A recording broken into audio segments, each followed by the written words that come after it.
The door to Dr. Eliza Hartwell's clinic slammed open with enough force to rattle the glass medicine cabinets. Ronan Vale stood in the threshold like judgment incarnate, 6 feet of tailored wool and barely restrained fury. Behind him, 3 constables shifted their weight, hands hovering near their truncheons. "You have until sundown," he announced, his voice cutting through the afternoon quiet like a blade through silk. "Pack your instruments, clear your patients. This establishment closes today." Eliza didn't flinch. Her hands, still wet from scrubbing after surgery, dripped steadily onto the worn floorboards between them. "No," she said simply. The world held its breath. Stay with us to see how a woman with nothing but her skill faced down the most powerful man in London and changed everything.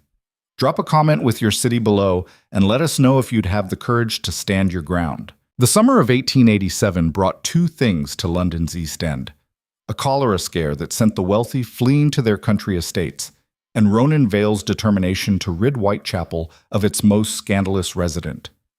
He'd heard about Dr. Hartwell for months. The whispers started in his club. The Reform, where leather chairs cost more than most men earned in a year and the port was older than the serving staff. "There's a woman," Lord Ashford had mentioned one evening, swirling brandy in his glass, calling herself a physician, operating a clinic down in the slums. The Royal College is in an absolute state about it. Ronan had barely registered it then. He had shipping contracts to finalize, a railway merger to complete, and a seat in Parliament that required constant feeding. The concerns of medical busybodies ranked somewhere below his consideration of what his valet should lay out for dinner. But then the letters began arriving. The first came from Dr. Pemberton, head of surgical studies at Guy's Hospital. "Your Grace, we must address this growing irregularity. Miss Hartwell's continued practice undermines the very foundation of medical science. As a patron of proper medicine, surely you see the danger." Then from Dr. Whitmore, personal physician to 3 cabinet ministers. "The woman is performing procedures beyond her comprehension. It's only a matter of time before her ignorance kills someone. We require your influence to intervene." By the time the 16th letter arrived, this one from the Dean of the Royal College of Physicians himself, Ronan understood. This wasn't about one woman with delusions of medical competency. This was about order. About maintaining the structures that kept society functioning. About men who'd spent decades earning their authority watching someone without credentials or connections treat their credibility as optional. It offended him on principle, so he'd done what he always did when faced with disorder. He'd organized. A petition, carefully worded, signed by 43 physicians, 17 members of Parliament, and 5 titled lords. A legal framework citing the Medical Act of 1858 and the unauthorized practice of medicine. An appointment with the magistrate. 3 constables for enforcement. He'd handled labor disputes with less preparation. The clinic sat at the end of Durward Street, wedged between a boarding house that smelled of cabbage and a gin shop that never seemed to close. The building itself was narrow, 3 stories of begrimed brick that leaned slightly to the left as if tired of standing. A hand-painted sign above the door read, "E. Hartwell, Physician, all welcome." Ronan stared at those last 2 words longer than he intended. "Your Grace?" Constable Hewitt shifted behind him, truncheon creaking against his belt. "Shall we proceed?" "Wait here," Ronan said. "I'll speak with her first." He'd expected resistance, certainly. Perhaps tears. More likely indignation. The shrill insistence of someone caught in wrongdoing who nevertheless believes themselves righteous. He'd prepared responses for all of it, calibrated to end the conversation quickly and firmly. What he hadn't prepared for was the sound that greeted him when he opened the door. Laughter. A child's laughter, bright and unrestrained, echoing from somewhere in the back of the building. The front room served as a waiting area, though room was generous. It was barely larger than his dressing closet, with wooden benches along 2 walls and a small desk near the window.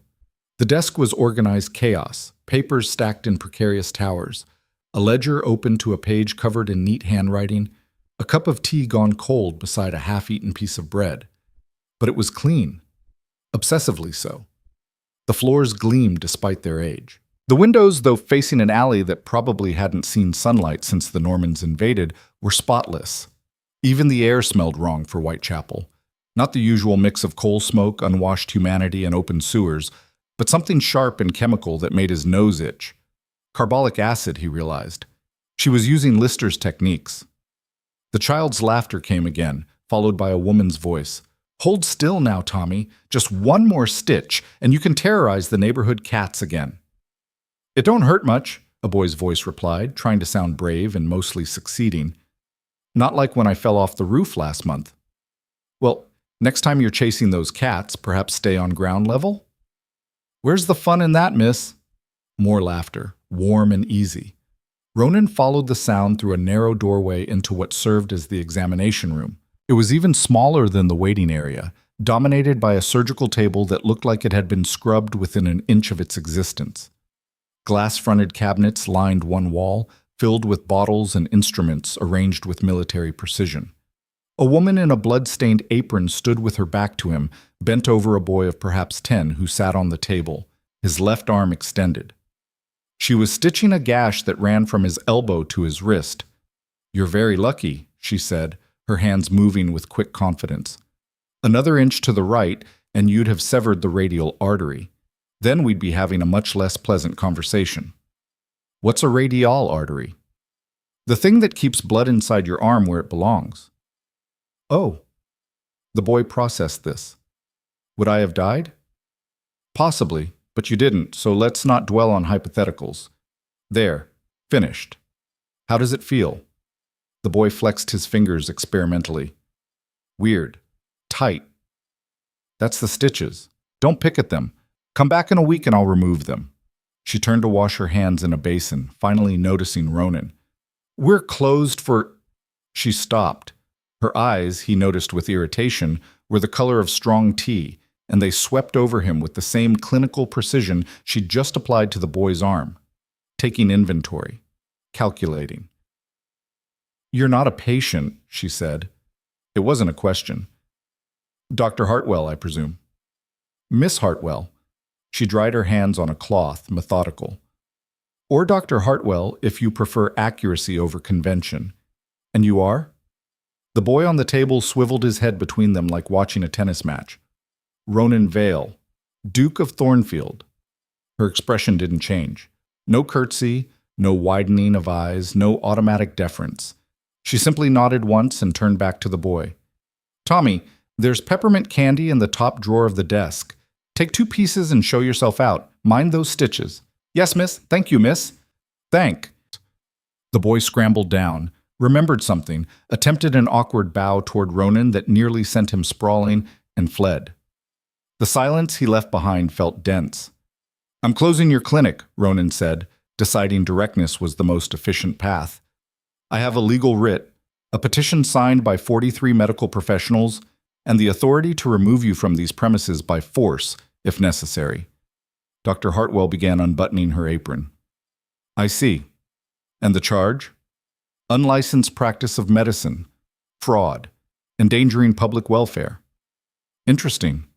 She folded the apron, placed it on a hook beside the basin. Beneath it, she wore a simple dress in dark gray, practical rather than fashionable, with the sleeves rolled to her elbows. "And who brought these charges?" "The Royal College of Physicians, Guy's Hospital, St. Bartholomew's." "Shall I continue?" "No need. I know the list."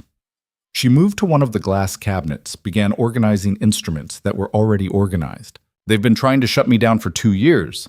I'm surprised they finally convinced someone with actual authority to do their work for them." The casualness of it grated against him. "Miss Hartwell, doctor. This is not a negotiation. I'm not here to debate your qualifications or lack thereof. The law is clear. The Medical Act requires registration with the General Medical Council. Yes, I'm familiar with the Act." She turned, and for the first time he saw something sharp behind her composed exterior. "I'm also familiar with the provision that states the GMC shall not refuse registration to any person who has received adequate medical education. What they don't mention is that adequate medical education is defined solely as education received at institutions that refuse to admit women. It's quite clever, really. They don't have to say women can't be doctors. They simply ensure we can never meet the qualifications. The standards exist for a reason.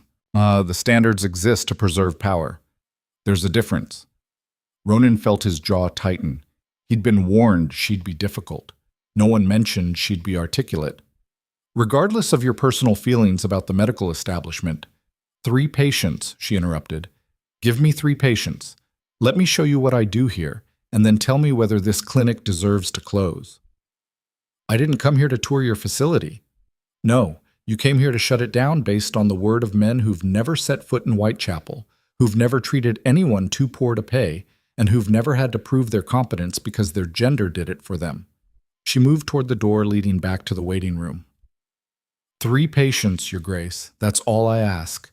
If you still want to close this clinic after that, I won't stop you. It was the confidence that decided him, or perhaps the challenge.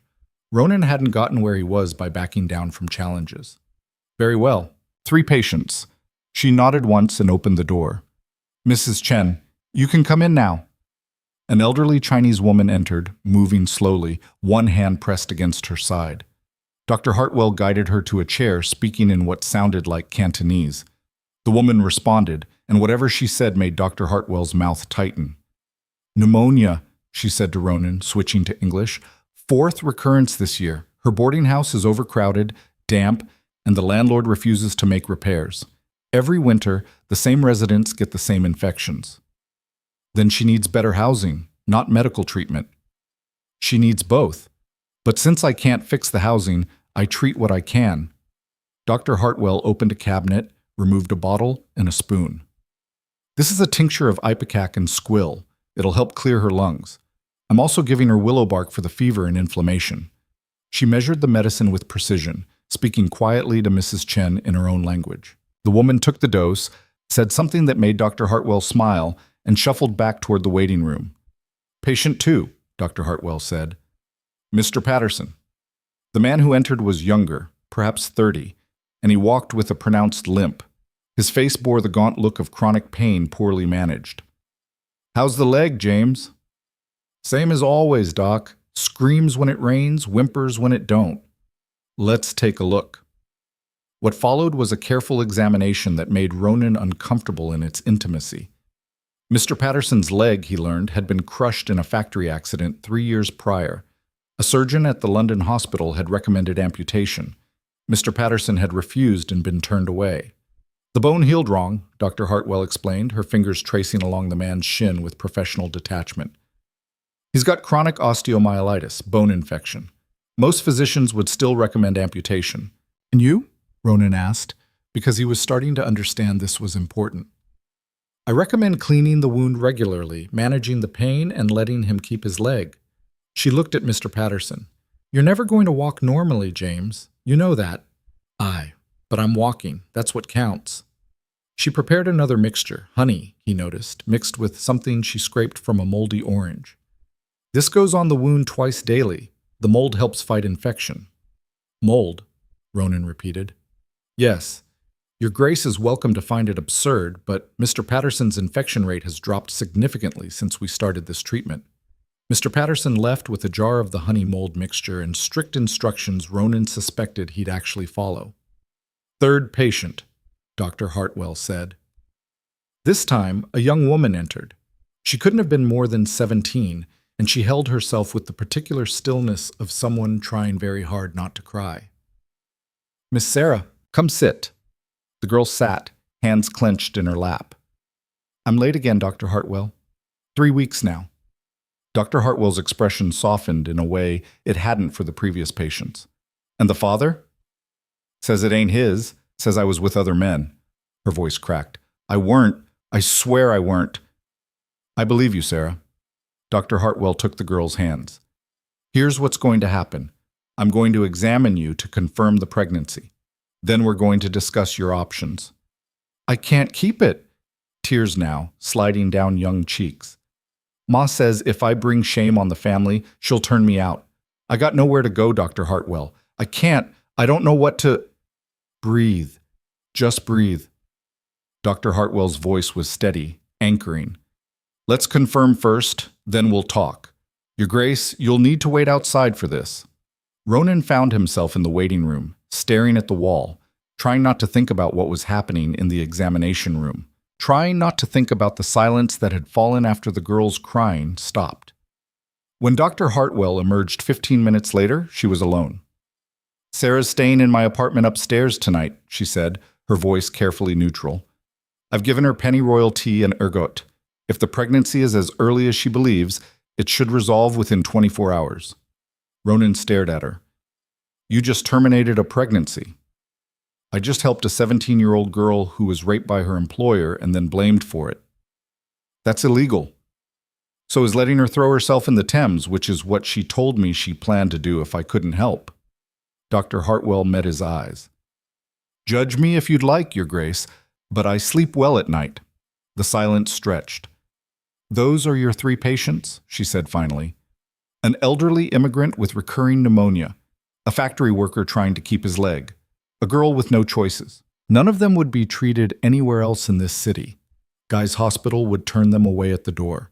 St. Bartholomew's wouldn't let them pass the gate. But I'm the danger. I'm the one who needs to be shut down." Ronan realized his hands were clenched. "This isn't about your patients," he said, knowing even as he spoke that he was losing ground. "It's about standards, about training, about preventing harm, about control." Her voice cut like surgical steel. "About men who decided women shouldn't practice medicine and then built an entire system to ensure we couldn't. About protecting their territory, their income, their precious authority." She moved toward the door, held it open. "You came here to close this clinic, Your Grace. So close it. Throw me out. Throw Mrs. Chen and Mr. Patterson and Sarah out too. Send them back to streets where no one else will help them. Do what you came to do." He should have done it. Should have called in the constables, executed the writ, ended this entire uncomfortable situation. Instead, he heard himself say, "I'll need to review your patient records, your treatment protocols, your sanitation procedures." Something flickered in her eyes. Not quite hope, but adjacent to it. "Of course," she said. "Though I should warn you, I'm very thorough with documentation. It may take some time." "I have time." It was a lie, and they both knew it. The constables waited outside, increasingly confused as Ronan sent them away without the doctor in custody. The sun began its descent toward the rooftops, painting the grimy street in shades of amber that made everything look almost clean. And Ronan Vale, Duke of Thornfield, found himself sitting at a cramped desk in a Whitechapel clinic, reading patient files written in precise handwriting, trying to find a reason to shut this place down, and failing with every page he turned. Dr. Hartwell worked in the examination room, attending to a steady stream of patients that continued until well past dark. He heard fragments through the wall, coughs, explanations. Her calm voice offering instructions or comfort. The smell of carbolic acid grew stronger. By the time the last patient left, his eyes hurt from reading by lamplight, and his certainty had developed uncomfortable cracks. "You attended university," he said when she finally emerged, wiping her hands on a fresh cloth. It wasn't a question. Her record-keeping referenced texts and techniques that required formal education. "Edinburgh? Under a false name, dressed as a man." She said it matter-of-factly, as if describing what she'd eaten for breakfast. "I studied for 3 years before they discovered the deception. They expelled me 2 months before graduation. And you continued practicing anyway." "I continued treating people who needed help. If that's practicing, then yes." She began tidying the examination room, movements efficient. "My father was a physician, a real one by your standards. Licensed, titled, respected. He taught me everything he knew before he died. Said it would be wasted if I didn't use it. The law is written by men to protect men, Your Grace. Forgive me if I don't find it particularly compelling." Ronan stood, his back protesting the hours in the uncomfortable chair. Through the window, he could see the street outside, darker now, more dangerous. A woman laughed somewhere, sharp and bitter. Glass broke in the distance. "You can't win this," he said. "Even if I don't close you down, someone else will. The Royal College won't stop. They have resources, influence, time." "I know." She hung up the last instrument, turned to face him. "But until they do, I can keep helping people who won't be helped otherwise. That's enough." It shouldn't have been enough. It was reckless, illegal, doomed to failure. But walking back to his carriage through streets that smelled of rot and desperation, Ronan couldn't shake the image of that girl, Sarah, and the absolute certainty in Dr. Hartwell's voice when she'd said, "I sleep well at night." He hadn't slept well in years. His driver raised an eyebrow at his late return but said nothing. The horses knew the route back to Mayfair, where the streets were clean and the women knew their place, and everything functioned according to proper order. Ronan stared out the window and felt the first whisper of something wrong in his chest. A flutter, there and gone, like a bird trapped behind his ribs. Indigestion, he thought. Too much rich food at the club. But the next morning, when he met with the Royal College representatives to report on his visit to the Whitechapel Clinic, the flutter came again. Stronger this time. Stealing his breath for 3 seconds that felt much longer. "Your Grace." Dr. Pemberton leaned forward, concerned. "Are you quite well?" "Fine," Ronan managed. "Merely tired." He wasn't fine, and somewhere in Whitechapel, in a cramped clinic that treated patients until well past midnight, Dr. Eliza Hartwell was probably the only person in London who could tell him exactly what was wrong. The irony wasn't lost on him. Neither was the fact that he'd have to die before he'd admit it. The flutter in Ronan's chest became a regular visitor over the following week. It arrived without warning, during breakfast, in the middle of signing contracts once while addressing Parliament about railway expansion. Each time it lasted longer. Each time it left him more shaken. He told no one. Instead, he threw himself into work with enough fury that his secretary started arriving an hour early just to keep pace. 3 board meetings. A lawsuit against a competitor who'd tried to undercut his shipping rates. A charity gala that required his presence and a speech he wrote himself at 2 a.m. because the version his staff prepared wasn't sharp enough. The petition against Dr. Hartwell's clinic sat on his desk, unsigned, gathering dust. Dr. Pemberton sent 3 letters asking about progress. Ronan replied to none of them. On the 8th day after his visit to Whitechapel, he was reviewing contracts in his study when the flutter turned into something else entirely. The room tilted. His vision narrowed to a tunnel. His heart didn't just flutter. It thrashed, a wild animal trying to escape his ribcage. He made it to the chair before his legs gave out. His valet found him there 20 minutes later, conscious but gray-faced, one hand pressed against his chest like he could physically hold his heart in place. "Your Grace." "Fine," Ronan managed. "Just need a moment. I'm calling for Dr. Whitmore." "No." The word came out harder than intended. No doctors. But his valet had been with him for 15 years and knew when to ignore orders. Dr. Whitmore arrived within the hour, black bag in hand, expression already arranged into professional concern. The examination was thorough and deeply humiliating. Ronan endured it with clenched jaw while Whitmore listened to his heart, checked his pulse, peered into his eyes with the kind of certainty that came from never being questioned. "Palpitations," Whitmore announced finally. "Common in men of your age and station. Too much stress, too much rich food. I'll prescribe digitalis and recommend you reduce your workload." "That's all?" "Unless you'd like me to recommend bloodletting?" Whitmore smiled at his own joke. "Your Grace, you're one of the healthiest men I treat. A few dietary changes, perhaps less brandy, and you'll be fine." The word "fine" was becoming something Ronan despised. Whitmore left a bottle of digitalis and instructions to take it twice daily. Ronan took it once, felt worse, and threw the rest in the fire. The episodes continued. Got worse.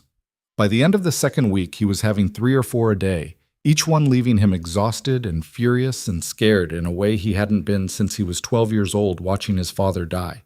His father had died of the heart too, dropped dead during a parliamentary session, mid-speech, as if even his body couldn't tolerate another minute of politics. Ronan remembered the funeral, the words people said. So sudden, so unexpected. He seemed perfectly healthy. On a Thursday evening, during yet another episode that left him gasping in his study, Ronan made a decision he knew was either brilliant or catastrophically stupid. He ordered his carriage prepared for Whitechapel. His driver gave him the look reserved for gentry who'd clearly lost their minds but were still signing the paychecks. "At this hour, Your Grace?" "At this hour." The streets grew progressively worse as they traveled east. Gas lamps became sparse. The buildings hunched closer together, like they were trying to keep warm. People moved in the shadows, quick and furtive, or slow and defeated. A woman propositioned them at a corner. A child no older than 6 tried to sell Ronan a handkerchief that definitely wasn't his. The clinic was dark when they arrived. Ronan stared at it for a long moment, his heart doing its trapped bird dance, and thought about turning back. Going home. Finding another doctor. A different solution. Anything that didn't involve admitting weakness to a woman who'd already made him doubt every certainty he'd built his life upon. Then his heart did something new. Stopped, for just a second, before slamming back into rhythm hard enough to make him see stars. He knocked on the clinic door. No answer. He knocked again, harder. A light appeared in an upstairs window. Then footsteps on stairs, quick and irritated. The door opened to reveal Dr. Hartwell in a nightgown and robe, her hair loose around her shoulders, a lamp in one hand and what appeared to be a scalpel in the other. "We're closed," she started, then recognized him. Her expression shifted through surprise, suspicion, and finally settled on clinical assessment. "You look terrible. I need—" His heart chose that moment to demonstrate exactly what he needed, stuttering in his chest hard enough to steal his voice. Her hand was on his wrist instantly, fingers finding his pulse. Her eyes went sharp. "How long?" she asked. 2 weeks. "Why didn't you—" "Never mind. Stupid question. Can you walk?" "I walked here." "I mean upstairs. I'm not examining you on the street where anyone can see the great Duke of Thornfield having a medical emergency." Pride warred with survival. Survival won by a narrow margin. "Yes." Her apartment above the clinic was small and relentlessly organized. One room serving as bedroom, sitting area, and study, with a tiny kitchen tucked in the corner. Books everywhere. Medical texts mixed with novels, poetry, newspapers. A desk covered in papers. A bed that looked like she rarely used it. She pointed him to a chair, set down the scalpel, and began her examination without asking permission. Fingers on his neck, finding his pulse, ear against his chest, listening. Her hair smelled like soap and carbolic acid. "Describe the episodes," she said. He did, haltingly, hating every word. The flutter, the racing, the moment when his heart stopped entirely. "Other symptoms? Dizziness? Shortness of breath?" "Both." "Swelling in your ankles?" He glanced down. He'd been ignoring that. "Some." "Pain in your chest, jaw, or arm?" "Occasionally." She pulled back, and her expression told him everything he needed to know. "How bad?" he asked. "Bad." She moved to her desk, began writing. "Your heart's rhythm is severely irregular. Based on your symptoms, you're in the early stages of congestive heart failure. The episodes you're having are likely atrial fibrillation. Your heart's beating chaotically instead of in proper rhythm." The room felt suddenly smaller. "That's treatable?" "Sometimes. If the patient follows instructions exactly and accepts that their life is about to change significantly." She looked at him. "Are you capable of that, Your Grace?" "I don't have much choice." "No, you don't." She tore the page from her notebook. "Here's what's going to happen. You're going to stop taking whatever quack medicine your regular physician prescribed, digitalis." "Of course he gave you digitalis. Did it help?" "Made it worse." "Because digitalis is for regular heart failure, not arrhythmia. It probably made your condition more dangerous." She continued writing. "You're going to start taking hawthorn extract 3 times daily. You're going to reduce your salt intake to almost nothing. No alcohol, no tobacco, no rich foods. You need to lose weight, about 20 pounds, and you're going to rest. Real rest, not what powerful men think rest means. I have responsibilities. You have a heart that's trying to kill you. Everything else is secondary." She handed him the paper. "This is the treatment plan. Follow it exactly, or don't bother following it at all. Half measures will just delay the inevitable." Ronan stared at the list. It was detailed, specific, and would require him to reshape his entire life around his weakness. "How long do I have?" he asked. "If I don't follow this?" "Months. Maybe less. One of these episodes will stop your heart for good, and unlike the practice runs you've been having, it won't start again." The bluntness should have angered him. Instead, it was almost a relief. No false comfort, no platitudes, just truth, clean and sharp. And if I do follow it? You might have years, but you'll have them as someone with a chronic condition that requires constant management, not as the invincible Duke of Thornfield who does whatever he wants. Silence filled the small room. Somewhere outside, a bottle broke. Someone shouted, the city's nighttime symphony. Your regular physician can't know you came here, Dr. Hartwell said, softer now. If Whitmore or any of the others discover you're being treated by me, they'll use it against both of us. They'll claim I'm trying to kill you with folk medicine. They'll say you were compromised, not thinking clearly. And their case against this clinic will become even stronger. So I'm supposed to lie. You're supposed to survive. How you do that is your choice. She moved to the kitchen, began measuring herbs from jars. I'm giving you enough hawthorn extract for 2 weeks. After that, you'll need to come back. Or I could have someone else prepare it. You could. But you won't know if they're doing it correctly. The dosage matters. Too little, and it won't help. Too much, and you'll have other problems. She handed him a dark bottle. 2 teaspoons, 3 times daily. With food, if it upsets your stomach. He took the bottle. Their fingers touched briefly. Hers warm, steady, completely professional. Why are you helping me? He asked. I came to shut down your clinic. I still have the power to do it. And I have the power to let you walk out of here with a heart condition you don't understand and medicine that's making it worse. She met his eyes. But I became a physician to help people, not to let them die because of politics. Even people who want to destroy everything I've built. It was either the noblest thing he'd ever heard or the most damning indictment of his own character, possibly both. The Royal College is preparing a formal tribunal, he said, surprising himself. They're building a case against you. Patient complaints, alleged malpractice, testimony from physicians you've supposedly undermined. It's scheduled for 6 weeks from now. Her face went very still. I see. They're being thorough. They want you not just closed, but discredited, made into an example. And you're telling me this because? Because you saved my life tonight, and because... He stopped, unsure how to finish that sentence. Because the more time he spent in this cramped apartment above a Whitechapel clinic, the less certain he was about anything he'd believed 2 weeks ago. I should go, he said instead. She walked him to the door, lamp in hand. At the threshold, she touched his arm lightly. Your Grace, the treatment plan. Follow it. Please. The please surprised him, made him wonder if she said it often or if he was special. Neither option was comfortable. His carriage was still waiting, his driver looking relieved to see him emerge alive. The ride back to Mayfair passed in silence while Ronan stared at the bottle in his hands and tried to calculate the precise moment when his life had stopped making sense. He followed her instructions. All of them, with the rigid discipline that had built his fortune and influence. Cut his salt, cut his alcohol, cut everything that made meals tolerable. Started taking the hawthorn extract exactly as prescribed. Cleared his schedule enough to actually sleep more than 4 hours a night. His secretary thought he'd lost his mind. His valet thought he had a secret mistress. The truth was somehow more scandalous than either assumption. The episodes decreased.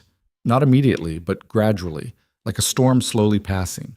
By the end of the first week, he was down to 1 a day. By the second week, sometimes he'd go 2 days without an incident. He started to hope, which was dangerous. The tribunal date approached.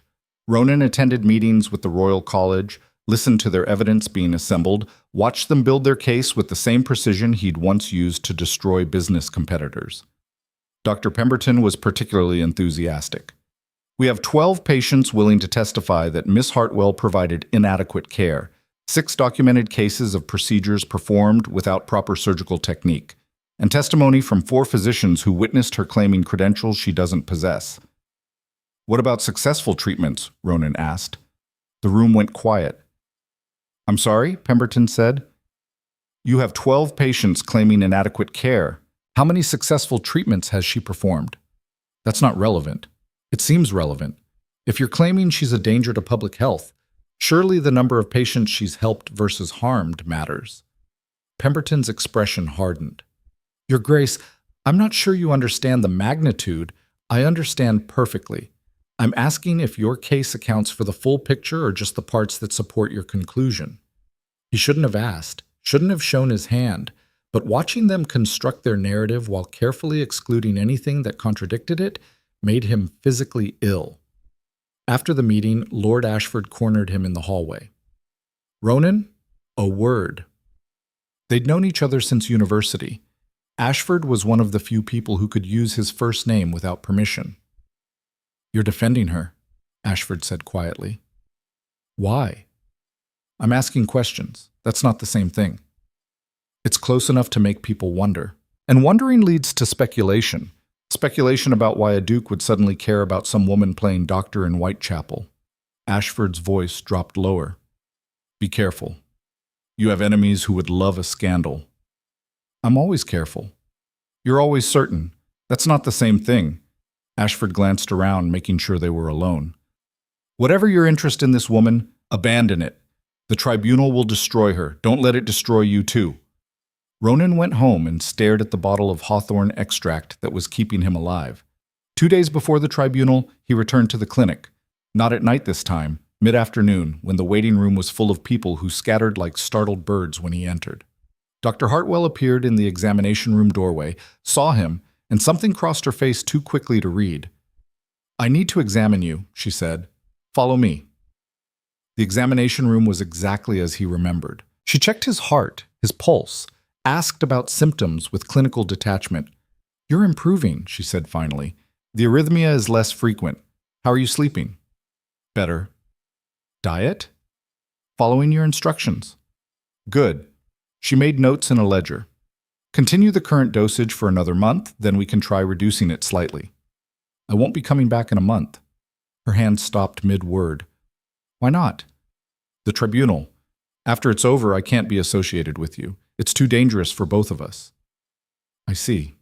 She set down her pen carefully. "And during the tribunal, what will you do?" This was the moment, the decision he'd been circling for 2 weeks, knowing it would define everything that came after. "I don't know," he admitted. "That's honest, at least." She turned away, began organizing instruments that didn't need organizing. "You should know. They have patients willing to testify against me. People I treated who they've convinced to lie, or who genuinely believe I harmed them." "Did you?" "In some cases, yes. Not through incompetence, but because medicine isn't perfect. People die despite best efforts. Treatments fail, infections happen." Her voice stayed steady, but her hands tightened on the forceps she was holding. "But they're not presenting those cases as complications of difficult treatment. They're presenting them as evidence of my fundamental unfitness to practice." "What will you say in your defense?" "The truth. That I've treated over 3,000 patients in 2 years. That my survival rate for infectious disease is higher than Guy's Hospital. That I use the most current techniques, maintain the strictest sanitation protocols, and follow the latest research." She set down the forceps. "And it won't matter, because the tribunal isn't about competence. It's about control." Ronan looked at her, really looked, seeing past the professional facade to the exhaustion underneath, the weight of fighting a system designed to crush her, the knowledge that she would probably lose despite being right. "There has to be something." "There isn't." She met his eyes. "Unless men like you decide the system is wrong, and men like you rarely do, because the system works perfectly well for them." It was brutal and accurate, and he had no defense against it. "I'm sorry," he said, and meant it more than he'd meant anything in years. "Don't be sorry. Just survive. Take your medicine, follow the treatment plan, and live a long life with your properly functioning heart." She held out a bottle, another 2 weeks of hawthorn extract. "This is the last time we'll see each other, Your Grace. Make it count." He took the bottle, started to leave, got to the door, and stopped. "What if you're wrong?" he said. "About your prognosis. I'm not about men like me." She stared at him for a long moment, then very quietly, "I hope I am." He left the clinic feeling like he was walking away from something important. The problem was, he couldn't identify what. His health? His conscience? Or something else entirely. Something he didn't have words for and wasn't sure he wanted to name. The tribunal was scheduled for Friday morning at the Royal College's main hall. Ronan received his invitation with the other peer observers, witnesses to justice being served, to order being maintained, to a woman who'd overstepped being put back in her place. He set the invitation on his desk and stared at it for 3 hours. Then he did something that would have seemed impossible a month ago. He started writing his own testimony. Not for Dr. Hartwell. Not against her either. Something else. A third option that existed in the space between defending and condemning, in the recognition that sometimes the system everyone trusted was the thing most desperately broken. He wrote through the night, crossed out more than he kept, started over 4 times. By dawn, he had 3 pages that were either going to change everything or end his political career, possibly both.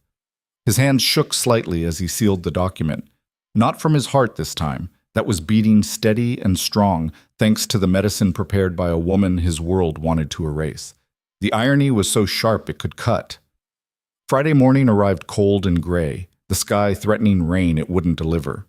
Ronan dressed carefully, his most formal attire, every button and crease perfect, armor for what was coming. His carriage arrived at the Royal College precisely on time. The building loomed, all stone and certainty, built to impress and intimidate. Inside, the halls smelled of old wood and older money. Portraits of distinguished physicians lined the walls, every one of them male, most of them dead. The tribunal room was packed. Ronan recognized half the faces. Lords, physicians, politicians, all men, all there to watch a woman be destroyed. Dr. Hartwell sat alone at a small table facing the panel of judges. She wore a plain dark dress, her hair pulled severely back. No jewelry, no adornment. She looked small in that vast room, surrounded by men who'd already decided her fate. She didn't look at him when he entered, didn't acknowledge his presence at all. The proceedings began with Dr. Pemberton presenting the case. He was eloquent, passionate, painting a picture of dangerous incompetence masquerading as medicine. Patient after patient testified, stories of pain, failed treatments, promises broken. Some of it was probably true. Some was definitely exaggerated. All of it was damning. Dr. Hartwell was given the opportunity to defend herself. She stood, faced the panel, and began speaking with the same calm precision she used when explaining treatment plans. She listed her education, her experience, her protocols, her success rates compared to established hospitals. She was factual, methodical, devastating in her competence. It didn't matter. Ronan could see it in the judges' faces. They'd already decided. "Do any observers wish to provide testimony?" the head judge asked, clearly expecting no response. Ronan stood. The room fell silent. "Your Grace?" The judge sounded genuinely surprised. Ronan's heart beat steady in his chest, strong, regular, kept that way by the woman everyone wanted to condemn. "I have testimony to provide," he said. He walked to the front of the room, holding his 3 pages like a talisman. Dr. Hartwell finally looked at him, and he saw something flicker in her eyes. Fear, maybe. Or hope. Or the recognition that he was about to either save her or make everything catastrophically worse. He cleared his throat and began to read, his voice carrying through the silent chamber. And with each word, he felt the floor beneath his carefully constructed life begin to crack. "My name is Ronan Vale, Duke of Thornfield," he began, his voice steady despite the tremor in his hands. "And 3 weeks ago, I went to Whitechapel with the express purpose of closing Dr. Hartwell's clinic." Murmurs rippled through the chamber. Dr. Pemberton leaned forward, confusion crossing his face. "I carried a petition signed by 43 physicians, a legal writ, and the absolute certainty that I was doing the right thing." Ronan glanced down at his pages. "I was wrong." The murmurs grew louder. Someone coughed. Lord Ashford, seated 3 rows back, had gone pale. "I spent hours reviewing Dr. Hartwell's patient records, her treatment protocols, her sanitation procedures. What I found was not the dangerous incompetence you've been told to expect. What I found was medicine practiced with a precision and care that would put most established hospitals to shame." Dr. Pemberton stood. "Your Grace, with all respect, you're not qualified to assess medical. Neither are you qualified to assess her work without bias," Ronan cut him off.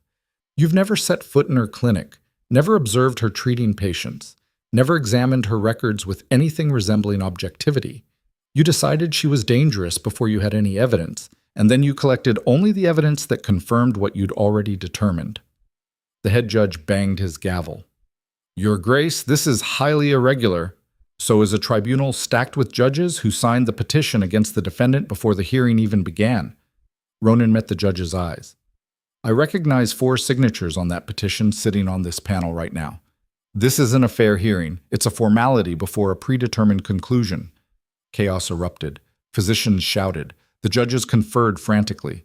Dr. Hartwell sat frozen, staring at him with an expression he couldn't read. Order! The gavel came down repeatedly. Your Grace, you're out of line. I'm a peer of the realm providing testimony I was invited to give. Unless the Royal College is now in the business of censoring inconvenient truths? The threat was clear.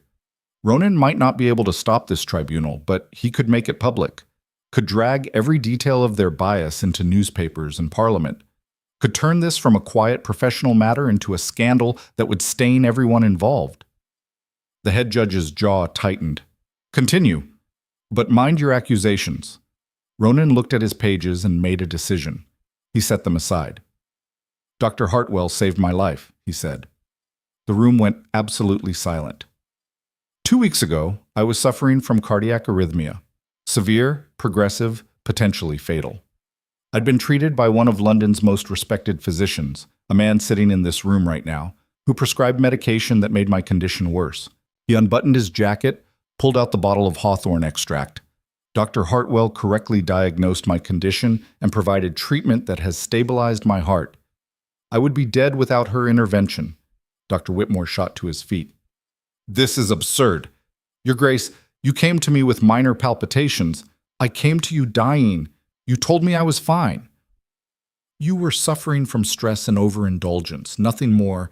Then explain why your digitalis nearly killed me. Explain why my symptoms disappeared within a week of following Dr. Hartwell's treatment plan. Ronan held up the bottle. This is what saved me. Not your credentials, not your reputation, her knowledge and her willingness to treat a patient who should have been her enemy. Whitmore's face had gone purple. You're admitting to receiving unlicensed medical treatment? Do you understand what you're... I'm admitting that when faced with a choice between pride and survival, I chose survival. And I chose correctly. Ronan turned back to the judges. You want to shut down Dr. Hartwell's clinic because she doesn't have the proper credentials. Because she's a woman practicing in a field you've declared men only.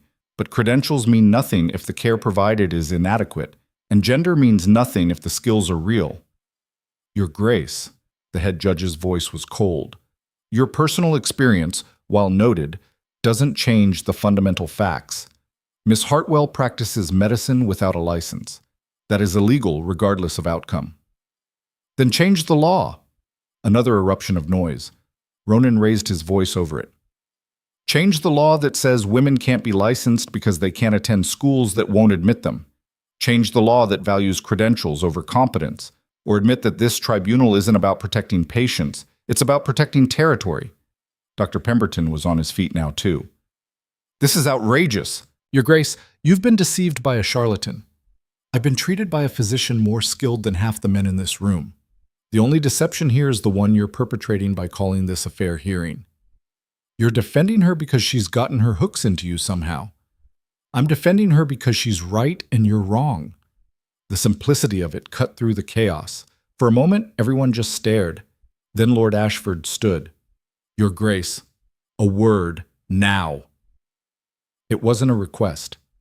Ronan followed him out of the chamber into a side corridor, where Ashford rounded on him with barely contained fury. Have you lost your mind? Probably.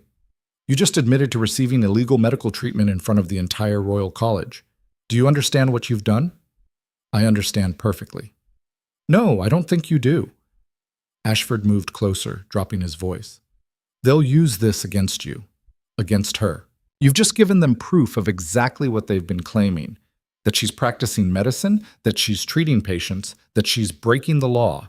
You've handed them their conviction on a silver platter. Ronan felt something cold settle in his stomach. That's not... I was showing that her treatment works. You were showing that you're compromised, that you have a personal relationship with the defendant that clouds your judgment. They'll dismiss everything you said as the ravings of a man too proud to admit he was fooled by a pretty face and some folk remedies. Her treatment saved my life, and your testimony just ended hers. The words hit like a physical blow. Ronan stared at his old friend and saw only pitiless truth. You can't save her, Ashford said more gently. The best thing you can do now is distance yourself. Claim temporary insanity due to your medical condition. Apologize to the college. Walk away before you're destroyed too. I won't abandon her. You already have. You just don't realize it yet. Ashford walked back toward the tribunal chamber. Ronan stood alone in the corridor, his heart beating steadily in his chest, steady because of her, and understood exactly what he'd done. He tried to be her champion and instead become her executioner. When he returned to the chamber, the mood had shifted. Dr. Pemberton was speaking, his voice dripping with vindication.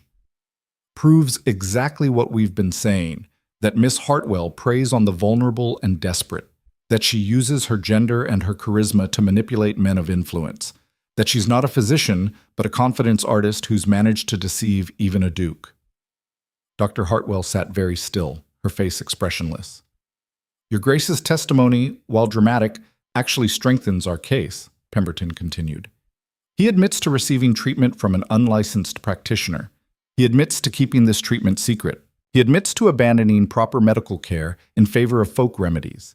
This is precisely the kind of dangerous behavior Miss Hartwell encourages. It wasn't folk medicine, Ronan said. It was proper treatment based on current research. Research you're not qualified to evaluate. Your Grace, with all respect, you're a layman who was frightened by a medical condition and turned to the first person who offered hope. That's understandable. That's human, but it doesn't make Miss Hartwell a legitimate physician. Ronan opened his mouth to argue, but the head judge raised his hand. We've heard enough. The tribunal will deliberate and render a decision by week's end. His gaze fell on Dr. Hartwell. Miss Hartwell, you are ordered to cease all medical activities pending our verdict. Any violation will result in immediate arrest. Understood, she said quietly. This hearing is adjourned.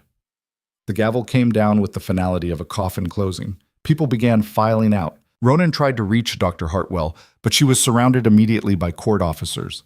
She looked at him once, just once, and the expression in her eyes made him want to break something. Not anger, not gratitude, just a terrible, weary resignation. She'd known this would happen, had probably known from the moment he stood up, and he'd been too arrogant to see it. Outside, rain had finally started, cold and mean, the kind that soaked through expensive wool and reminded London's elite that they were still subject to the weather like everyone else. Ronan stood on the steps of the Royal College and let it drench him. Your Grace. His driver appeared with an umbrella. The carriage is waiting. Give me a moment. Sir, you'll catch your... The driver stopped himself. They both knew Ronan had bigger problems than a cold. Dr. Whitmore emerged from the building, spotted Ronan, and approached with the careful steps of someone approaching a rabid dog. Your Grace, I'd like to apologize for any inadequacy in my treatment. You misdiagnosed me.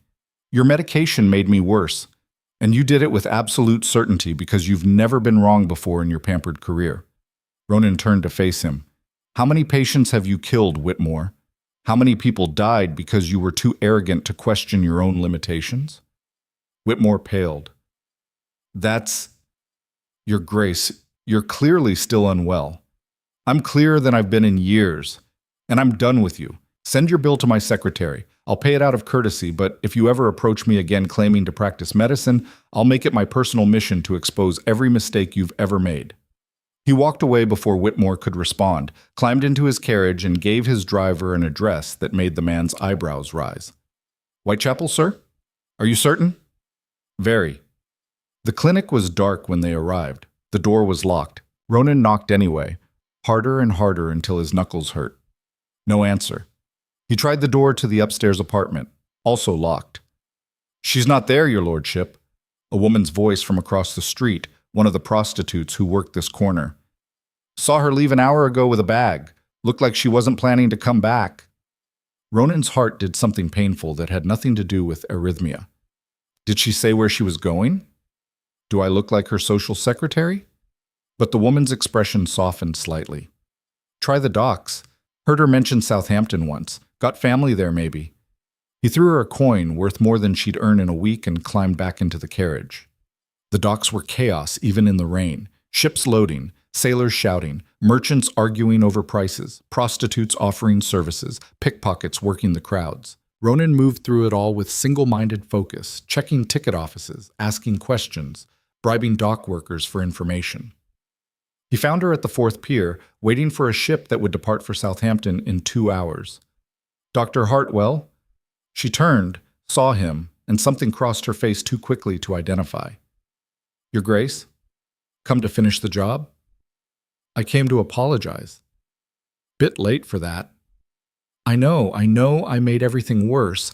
I thought—" He stopped, tried to organize thoughts that felt like scattered papers in a storm. "I thought if I told them the truth, if I showed them proof that your treatment works, they'd have to listen." "You thought credentials and logic mattered." She adjusted her bag on her shoulder. One small bag, everything she owned that she deemed worth saving. "They don't. Not when the system's entire purpose is to maintain itself. Let me help. I have money, influence, which you just burned defending me. By tomorrow, every newspaper in London will have the story. The Duke of Thornfield receiving illegal medical treatment from a woman charlatan. They'll make me into a witch and you into a cautionary tale." Her voice stayed level, but her hands gripped the bag too tightly. "You can't help me anymore, Your Grace. The best thing you can do is forget we ever met." "I can't do that." "Why not?" "Because you saved my life.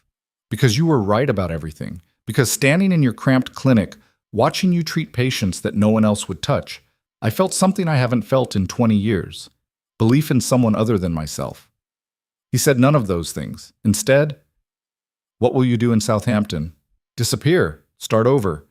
Maybe under a different name in a different city where the Royal College hasn't already poisoned the well." She looked at the ship waiting at the pier. "Or maybe I'll stop practicing entirely. Find some other way to survive that doesn't involve fighting battles I can't win." "You'd give up?"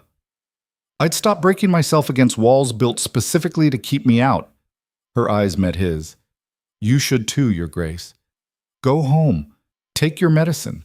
Live your life. Forget about the woman who temporarily made you question the natural order." "The natural order is wrong." "Yes, but knowing that doesn't change it." A whistle blew. The ship's crew began final preparations for departure. "I have to board," Dr. Hartwell said. She turned away. Ronan watched her walk toward the gangplank, watched her climb it with the careful steps of someone who'd already accepted defeat, and felt something crack in his chest that had nothing to do with his heart condition. He couldn't let her leave like this. Couldn't let the story end with her running and him standing useless on the docks. But he also didn't know how to fix what he'd broken. The ship pulled away from the pier slowly, heavily, taking Dr. Eliza Hartwell and her one small bag toward a future that no longer included medicine or hope or the clinic where she'd saved 3,000 lives. Ronan stood in the rain until the ship disappeared into the Thames fog, then returned to his carriage with nothing but the bottle of hawthorn extract in his pocket and the knowledge that he'd destroyed the one person who'd been brave enough to tell him the truth. His house felt too large that night, too quiet. He sat in his study with a glass of water, no alcohol, per her instructions, and stared at the petition that still sat on his desk, unsigned. It didn't matter anymore. She was gone. The clinic would be shuttered. The tribunal would deliver their verdict to an empty building. He should have felt relief, should have felt like he'd navigated a dangerous situation and emerged mostly intact. His reputation would take a hit, certainly, but he'd survived worse scandals. Instead, he felt hollow. The verdict came 3 days later, delivered by official messenger. The tribunal had found Dr. Eliza Hartwell guilty of practicing medicine without a license, fraud, and endangering public welfare. Her clinic was to be permanently closed. Any attempt to practice medicine in England would result in immediate arrest and prosecution to the fullest extent of the law. The messenger waited expectantly, like Ronan might have a response. "Tell them I received it," Ronan said. "Will your grace be attending the formal announcement? It's scheduled for Friday at—" "No." The messenger left. Ronan read the verdict 3 times, searching for some loophole, some way to challenge it. Found nothing. The law was clear. The system had worked exactly as designed. He burned the document in his fireplace and watched the flames consume words like incompetent and dangerous and charlatan. That night, his heart stuttered. Just once, just for a moment, but enough to remind him that he was one bottle of medicine away from the same fate his father had met. He took his dose of hawthorn extract, carefully measured, exactly as she'd instructed, and wondered how long it would last. A month? 2? And then what? Return to Dr. Whitmore and his useless treatments? Find another physician who might actually listen? Pray his heart decided to cooperate on its own? The answer came to him slowly, crystallizing over hours of staring at the fire. He'd spent his entire life building power within a system he'd never questioned, accumulating influence, connections, authority, using them to maintain order, protect tradition, keep everything functioning according to established rules. But what good was power if it only served to perpetuate injustice? What good was influence if he couldn't use it to defend someone who was right? Dr. Hartwell had been right about everything, about medicine, about credentials, about a system built to exclude rather than elevate. And he'd helped destroy her anyway because he'd been too arrogant to see past his own certainty. Well, he couldn't undo that, but he could make sure it meant something. Ronan stood, crossed to his desk, and began writing letters. Not defenses or apologies, but something else entirely. Invitations to the kind of conversation that would either change everything or end his career. He addressed them to journalists, reformers, physicians who'd expressed quiet doubts about the Royal College's practices. People who'd been too afraid to speak up because the system was too powerful to fight alone. People who might be willing to fight if they weren't alone anymore. The first reply came 2 days later, then another, then 5 more. By the end of the week, Ronan had assembled a coalition of 23 people, physicians, journalists, politicians, reformers, all willing to challenge the medical establishment's monopoly on practice. It wasn't enough. Not yet. But it was a start. The formal announcement of the verdict was held at the Royal College on a Friday morning. Ronan attended despite saying he wouldn't, standing in the back of the chamber while Dr. Pemberton read the tribunal's decision with barely concealed satisfaction. And therefore, we find that Miss Eliza Hartwell engaged in the unlicensed and dangerous practice of medicine, and we order her clinic permanently closed and all medical activities ceased immediately. I have a question, Ronan said. Pemberton looked up, irritated. Your Grace, this is a formal announcement, not a debate. How many women has the Royal College licensed to practice medicine in the past 50 years? Silence. I'll answer, 0. Not because no women have been qualified, but because the college has systematically prevented them from obtaining the education required for licensing. Ronan moved forward through the crowd. So when you say Miss Hartwell practiced without a license, what you really mean is that she practiced despite the system designed to make licensing impossible for her. Your Grace, we've been through this. We've been through your version. Now I'd like to propose another. He reached the front of the chamber. I'm introducing legislation in Parliament next week, a bill that would reform medical licensing to allow women to attend medical schools and sit for examinations, a bill that would evaluate physicians based on demonstrated competence rather than gender. The chamber erupted. Pemberton's face went red. You can't. This is beyond your authority. It's precisely within my authority. I'm a peer of the realm with the right to introduce legislation. And I have 23 co-sponsors already committed, including 3 other lords, 2 members of the cabinet, and half a dozen physicians from your own college, who are tired of watching talent wasted because of tradition. This is insanity. This is overdue. Ronan looked around the chamber, meeting the eyes of men who'd built their careers on exclusion. You wanted to make an example of Dr. Hartwell. Congratulations. You've made one, but not the example you intended. He walked out before anyone could respond, his heart beating hard but steady, and felt something he hadn't felt in years. Hope. Fragile and probably doomed, but real. The bill would probably fail. The Royal College would fight it with everything they had. His political allies would abandon him when the pressure got too intense. He'd likely end up disgraced, powerless, a cautionary tale about the danger of letting personal feelings cloud judgment. But at least he'd have tried. At least he'd have used his power for something other than maintaining comfortable injustice. He went home, took his medicine, and began drafting the legislation that would either reform medical practice in England or end his career, possibly both.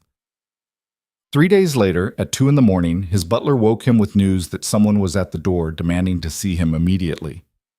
At this hour, tell them, "Your Grace, she says it's urgent. Says her name is Hartwell." Ronan was down the stairs and at the door before his butler finished the sentence. Dr. Hartwell stood on his doorstep, soaked from rain, her dress muddy, her face pale. And behind her stood a constable with his hand on her arm, and another man Ronan didn't recognize holding papers that looked distinctly official. "I'm sorry," she said. "I didn't know where else to go." The man with the papers stepped forward. "Your Grace, I'm Magistrate Collins. I have a warrant for Miss Hartwell's arrest on charges of practicing medicine without a license and violating the tribunal's cease and desist order. We're taking her into custody." Ronan looked at Dr. Hartwell. Her eyes held exhaustion and something that might have been fear. "What happened?" he asked. "There was a fire," she said. "A boarding house in Whitechapel. 12 people trapped inside. I was walking past when it started. She stopped, swallowed. "I treated the burn victims, set broken bones, performed triage, saved 7 lives according to witnesses." "And violated your court order," Magistrate Collins said. "Miss Hartwell, you need to come with us." "Wait." Ronan stepped between them and the door. "On what authority do you arrest her for saving lives?" "On the authority of the Royal College and the law of England, Your Grace. Now step aside or I'll have the constable remove you." "Try it." The constable reached for his truncheon. The magistrate raised his hand. "Your Grace, you're already in enough trouble. Don't make this worse." "It can't get worse. And I'm not letting you arrest her for doing exactly what any physician should do in an emergency." "She's not a physician. That's the entire point." "Then the point is wrong."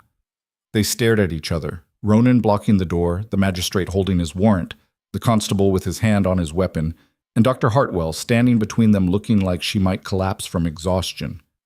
"You'll go to jail too," the magistrate said quietly. "Obstruction. Harboring a criminal. They'll destroy you, Your Grace." "Let them try." "Ronan."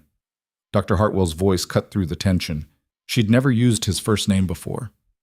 "Don't, please. I've caused you enough damage. You've caused me nothing but clarity. Everything else is damage I'm choosing to incur. Why? For what possible reason?" He looked at her, really looked, seeing past the exhaustion and fear to the woman who'd stood in a Whitechapel clinic and told a duke that his precious order was wrong. The woman who'd saved his life despite every reason not to. The woman who'd treated 3,000 patients that no one else would touch and never once apologized for her competence.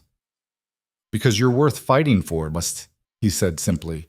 "Because the system that calls you a criminal is the real crime, and because I'm tired of being powerful without being right." The magistrate sighed. "Very well. You're both under arrest." The constable moved forward. Ronan didn't move back.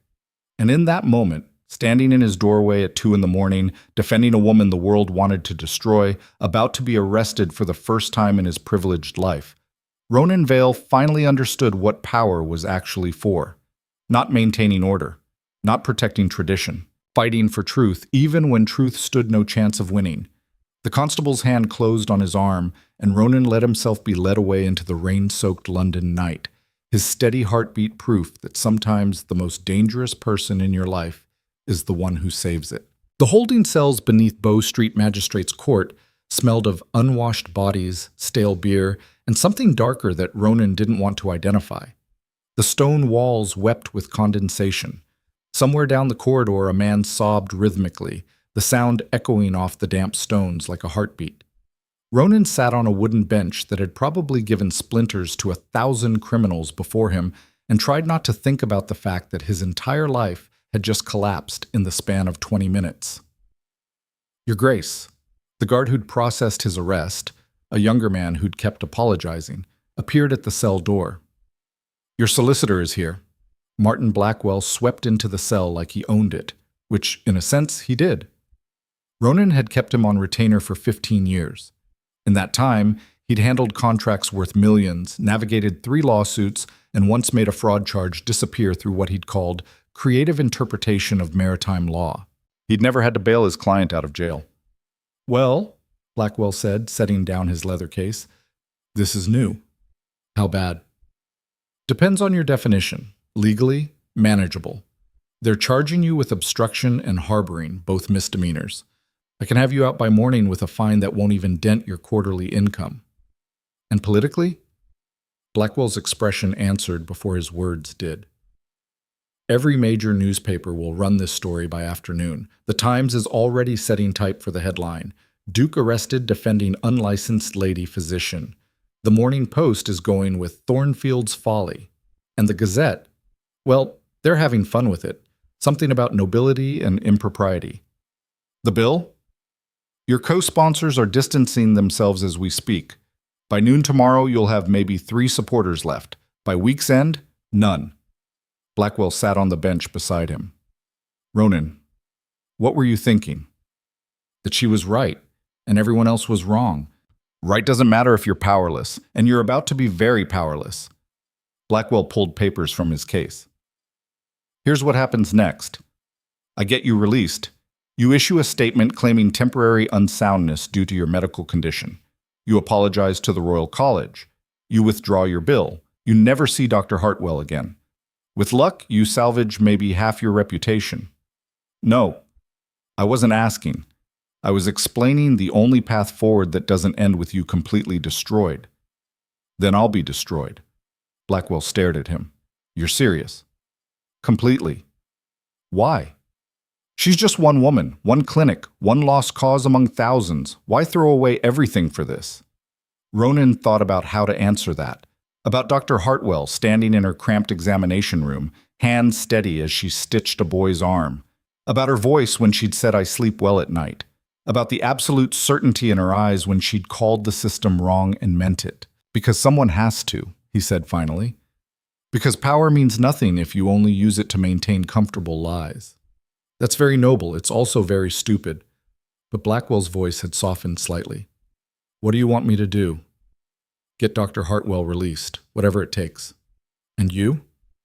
"Leave me here until morning. Let them have their arrest. Then we start fighting." Blackwell shook his head but began making notes. "You know this will get worse before it gets better, much worse." "I know." After Blackwell left, Ronan lay on the bench and stared at the ceiling. His heart beat steadily, no flutter, no arrhythmia, no warning that his body was about to betray him. Just the regular rhythm of muscle and blood doing exactly what they should. He fell asleep to the sound of that distant sobbing and woke to church bells marking dawn. The guard returned at 7. "You're free to go, Your Grace. Bail's been posted."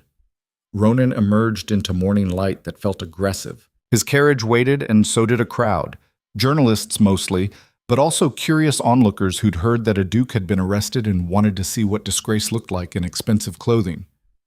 "Your Grace, is it true you received treatment from the Whitechapel charlatan?" "Your Grace, did Miss Hartwell seduce you?" "Your Grace, will you be withdrawing your medical reform bill?" He ignored them all and climbed into the carriage. His driver snapped the reins harder than necessary, scattering the crowd. "Home, sir?" "No, Parliament." The driver's shoulders stiffened, but he didn't argue. Ronan arrived at Westminster to find his office door already open. Lord Ashford sat at his desk, reading through papers that definitely weren't meant for him. "You should knock," Ronan said. "You should answer your messages. I've sent 6. "I was in jail." "Yes, I heard. Everyone's heard. It's spectacular entertainment for those of us not currently being destroyed by it." Ashford set down the papers. "These are withdrawal requests from your co-sponsors, all 23 of them. They want their names removed from your bill before the association costs them their careers too." Ronan hung up his coat. "Deny the requests." "I can't deny them. They have the legal right." "Then stall. Find some procedural requirement. Claim the paperwork was filed incorrectly. Give me 1 week." 1 week to do what? "Ronan, your bill is dead. The votes aren't there. The support isn't there. You aren't even there anymore. Your credibility is gone." "Not yet it isn't." "Near enough." Ashford stood. "I came here as a friend to tell you this gently. Abandon this fight. Save what you can of your reputation and influence. There will be other causes, other battles. There won't be other Eliza Hartwells. She's the test case, don't you see? If we let them destroy her for being competent while female, we've accepted that the system can exclude anyone it wants for any reason it invents. Today it's women physicians. Tomorrow it's something else. And the day after that, maybe it's you or me, when we become inconvenient to whoever holds power. That's paranoid nonsense. It's pattern recognition, and you're smart enough to see it if you'd stop being comfortable long enough to look. Ashford's jaw tightened. Fine. You want to martyr yourself for this woman?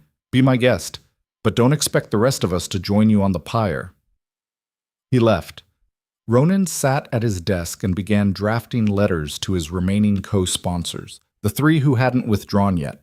Probably would by afternoon, but he'd try anyway. By noon, all three had withdrawn. By 2, the newspapers hit the streets. Blackwell had undersold it.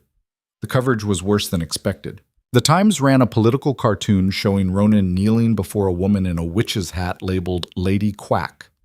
The Post's editorial called him a cautionary tale about the dangers of allowing personal weakness to cloud judgment. The Gazette published testimonials from 5 patients claiming Dr. Hartwell had harmed them, never mind that 2 of those patients had never actually been to her clinic. His secretary quit. His valet requested a leave of absence. 3 servants gave notice. By evening, Ronan sat alone in his townhouse and took his dose of hawthorn extract with the bitter understanding that he'd been right about one thing. It had gotten much worse. The knock came at 9. He opened the door expecting another journalist or perhaps the constable returning with additional charges. Instead, he found a woman in her 60s, plain dressed, with the kind of face that suggested she'd spent her life not taking anyone's nonsense. Your Grace, my name is Margaret Cooper. You don't know me, but I know your father. My father's been dead for 20 years. I know. He delivered my daughter when no other physician would come to Southwark, saved both our lives. She held out a newspaper. I read what you're trying to do. Thought you might want to know you're not as alone as they're making you feel. Ronan stared at the paper she'd circled. A letter to the editor, signed by 43 women, all testifying to receiving care from female practitioners who'd helped them when licensed physicians had turned them away. How did you organize this? Wasn't hard. Most women know at least one other woman who's been ignored by proper doctors. We just started talking. Mrs. Cooper pulled out another paper, this one a petition. Got 200 signatures in 3 days. Women willing to testify that maybe the system needs changing.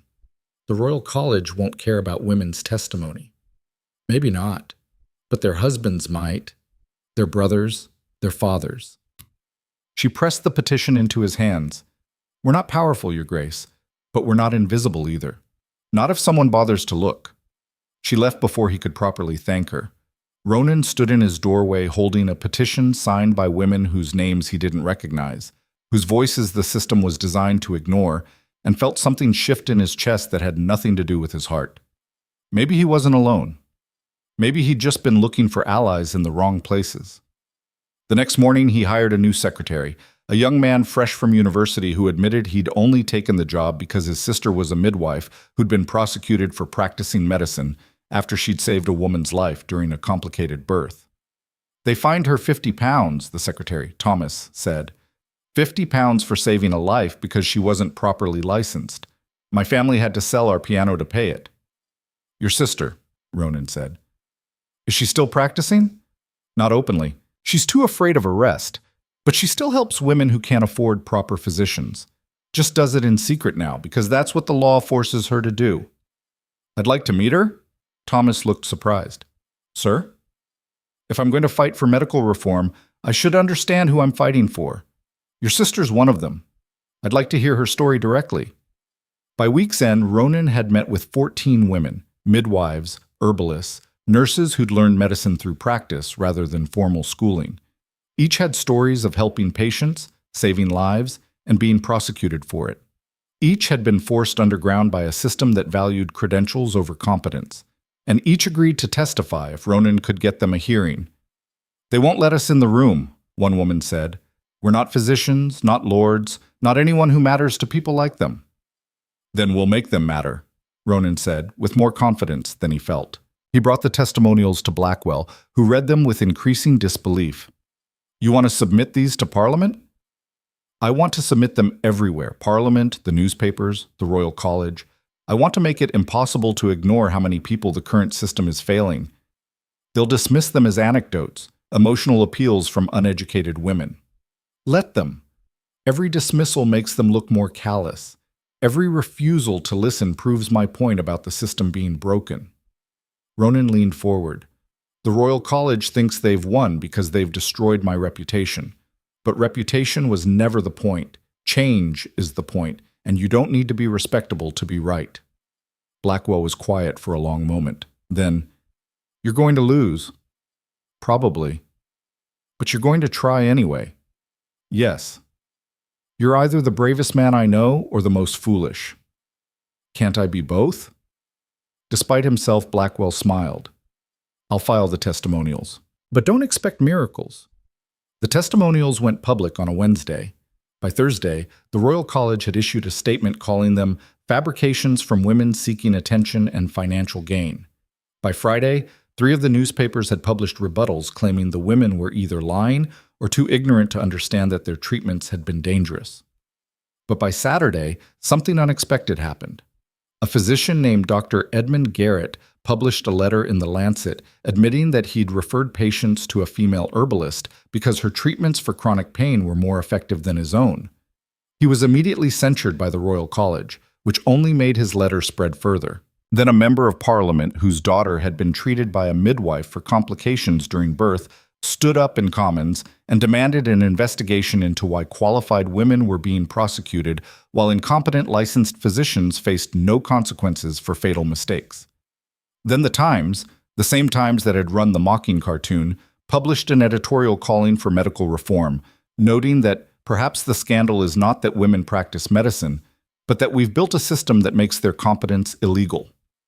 The tide hadn't turned, but it had stopped flowing quite so strongly against them. Ronan was drafting responses to the editorial when Thomas entered his study with news that Dr. Hartwell was in the parlor. She says she needs to speak with you urgently, sir, and she looks— Thomas paused. Determined, possibly angry. Ronan found her standing by the window, staring out at the street with the rigid posture of someone holding themselves together through will alone. She'd changed clothes, no longer the muddy dress from her arrest, but something newer, darker, with the high collar and severe lines that women wore when they wanted to be taken seriously. Dr. Hartwell, she turned. You need to stop. Stop what? This. She gestured vaguely, encompassing the house, the newspapers stacked on a table, the testimonials. This crusade you're on, it's destroying you. I'm aware. And you're doing it anyway. Yes. Why? He'd been asked that question a dozen times now, by Blackwell, by Ashford, by his remaining staff. He'd given different answers to each, but standing here with Dr. Hartwell looking at him like he was a puzzle she couldn't solve, he decided to try honesty. Because you were right. About everything. The system is wrong. Credentials matter less than competence. And the only way anything changes is if someone with power uses it for something other than self-preservation. He moved closer. I spent my whole life building influence. Thought I was using it to maintain order. Turns out I was just maintaining comfortable injustice. You showed me that. So this is guilt? This is trying to do better, even if it means losing everything I built while doing worse. She looked at him for a long moment. You're going to fail. The Royal College has too much power. Parliament won't pass meaningful reform, and I'm not worth sacrificing your entire life for. You're not the only one I'm doing this for anymore. There are hundreds of women like you, skilled, trained, competent, who are practicing medicine in secret because the law says their gender makes them criminal. They deserve better. And you think you can give them that? I think I can try. That's more than anyone else is doing. You're an arrogant fool. I know. It's one of my better qualities. Despite everything, she almost smiled. Almost. There's another tribunal, she said. Next month. The Royal College is charging me with violating the previous order and practicing medicine during the boarding house fire. This time, they're seeking a prison sentence. 2 years. Ronan felt something cold settle in his stomach. Can they do that? They can do anything they want. They write the rules. She looked back out the window.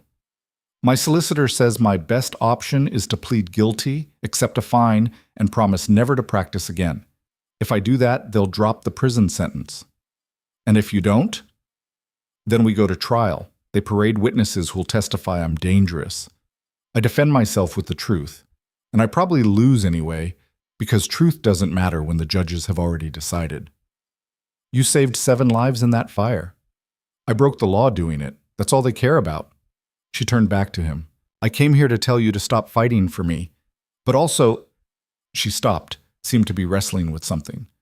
Also to ask if you'd testify at the trial. Of course I will. They'll use it against you, say you're compromised, that I've manipulated you somehow. Let them.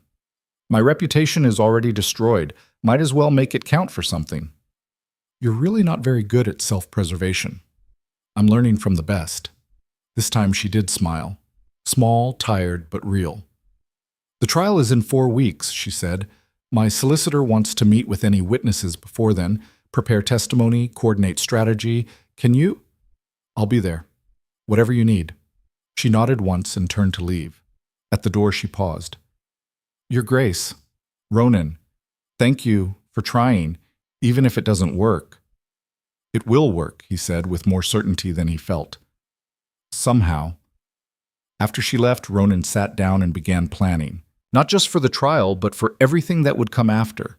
Letters to potential supporters, meetings with reformers, research into legal precedents that might support their case. He worked through dinner, through the night, into the early morning hours when his heart started doing its warning flutter, took his medicine, kept working. By dawn, he had the outline of a strategy. It was aggressive, probably illegal in places, and would require coordinating dozens of people who'd never met each other. It might also work. The trial preparation consumed the next 4 weeks. Ronan met with 27 witnesses, patients Dr. Hartwell had treated, midwives and herbalists who'd faced similar prosecutions, physicians willing to testify that gender-based exclusion harmed medical care. He coordinated with Blackwell, with Dr. Hartwell's solicitor, with journalists sympathetic to their cause. He also met with the survivors of the boarding house fire. She pulled me out, one man said. He was a dock worker, missing 3 fingers from an old accident. Building was burning. Beam had fallen on my leg. Everyone else ran past. She stopped, got the beam off somehow, dragged me into the street, set my leg right there on the cobblestones while the building collapsed behind us. Why did she stop? Ronan asked. She knew it was illegal for her to treat anyone. Don't think she thought about legal. Think she just saw someone who needed help and helped. That's what doctors do, isn't it? It's what they should do. He interviewed 6 more survivors. Each told variations of the same story. Dr. Hartwell treating burns, setting bones, organizing triage, saving lives while the building burned and no licensed physicians anywhere in sight. Where were the proper doctors? Ronan asked Blackwell later. Home in their comfortable beds, presumably. Whitechapel boarding house fires aren't the sort of thing that brings out respectable physicians. But they'll prosecute the person who did show up. That's the system. Then the system is wrong. We've established that. The question is whether we can prove it in court. The trial began on a gray Monday morning. The courtroom was packed. Journalists, physicians, curious observers, supporters on both sides. Ronan sat in the witness gallery and watched Dr. Hartwell enter, escorted by constables, as if she were some dangerous criminal instead of a woman who'd saved 7 lives. The prosecution opened with Dr. Pemberton as their first witness. He testified for an hour about the dangers of unlicensed practice, the importance of standards, the need to protect the public from charlatans and quacks. Miss Hartwell, he said, voice dripping with disdain, represents everything wrong with allowing unqualified individuals to play at medicine. She has no formal degree, no recognized training, no accountability, and yet she treats patients with the same authority as a properly licensed physician. This is dangerous. This is illegal. This must be stopped. The defense, a sharp-eyed solicitor named Catherine Wells, who'd agreed to take the case pro bono, rose for cross-examination. Dr. Pemberton, How many burn victims have you personally treated? That's not relevant. How many? In my 30-year career, perhaps a dozen. And Miss Hartwell treated 7 in a single night. Does that not suggest some degree of experience and competence? It suggests desperation and recklessness. Or it suggests skill. Tell me, doctor, where were you the night of the boarding house fire? Pemberton's face reddened. I was at home. I was not informed of the fire. Neither was Miss Hartwell. She happened to be walking past. And unlike you, she stopped to help. Why is that criminal behavior? Because she doesn't have a license. Ah, yes, the license that your college refuses to grant to women. How convenient. The judge banged his gavel. Miss Wells, mind your tone. My apologies, Your Honor. No further questions. The trial continued for 3 days. The prosecution called witnesses who testified to failed treatments and complications. The defense called the fire survivors, who testified to their lives being saved. The prosecution called physicians who condemned Dr. Hartwell's practices. The defense called midwives and herbalists who testified to the system's failures. On the 4th day, Ronan was called to testify. He walked to the witness stand feeling every eye in the courtroom on him, took his oath, sat. The prosecutor, a thin man named Wexley with the voice of someone who enjoyed being cruel, approached with a smile that didn't reach his eyes. Your Grace, you've testified that Miss Hartwell treated you for a cardiac condition. Yes. And this treatment, it involved herbs, folk remedies?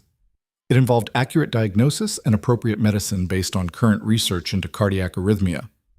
Research you're qualified to evaluate. Research my previous physician either hadn't read or chose to ignore. Your previous physician being the respected Dr. Whitmore. The incompetent Dr. Whitmore, who misdiagnosed my condition and prescribed medicine that made it worse. Murmurs through the courtroom. The judge frowned. Your Grace, Wexley said carefully, isn't it possible that you were simply frightened by your symptoms and Miss Hartwell took advantage of that fear? Is it possible that you're simply frightened by competent women and this trial is taking advantage of that fear? The courtroom erupted. The judge banged his gavel repeatedly. Your Grace, you will answer questions, not pose your own. I did answer. He asked if Miss Hartwell took advantage of me. She didn't. She saved my life. If that's a crime, then your legal system is more broken than I thought. Your Grace, I'm alive because of her skill. 7 people are alive because she stopped to help when no licensed physician would, and you want to send her to prison for that. What does that say about your priorities? Wexley tried to regain control. Your Grace, you have a personal relationship with the defendant. I have a life because of the defendant. Is that personal? Yes. Does that make my testimony less valid? Only if you think gratitude disqualifies truth. The prosecution eventually gave up. The defense had no questions. Ronan had said everything she'd needed said. The trial concluded on the 5th day with closing arguments. The prosecution called for a 2-year prison sentence and permanent ban on any medical practice. The defense argued that Dr. Hartwell had broken an unjust law to serve a higher purpose, saving lives. The judge announced he would deliver his verdict in 3 days. Those 3 days felt longer than the previous month combined. Ronan couldn't eat, couldn't sleep, could barely focus on anything except the knowledge that Dr. Hartwell's entire future hung on the decision of one man who'd spent his career enforcing the exact system they were fighting against. On the morning of the verdict, Ronan arrived at the courthouse an hour early, found Dr. Hartwell already there, sitting alone on a bench outside the courtroom. Couldn't sleep either? She asked. Haven't slept properly since this started? Same. She looked at him. Whatever happens today, thank you for trying, for believing me when no one else did. I should have believed you sooner. Most people never believe at all. You came around. That's more than most.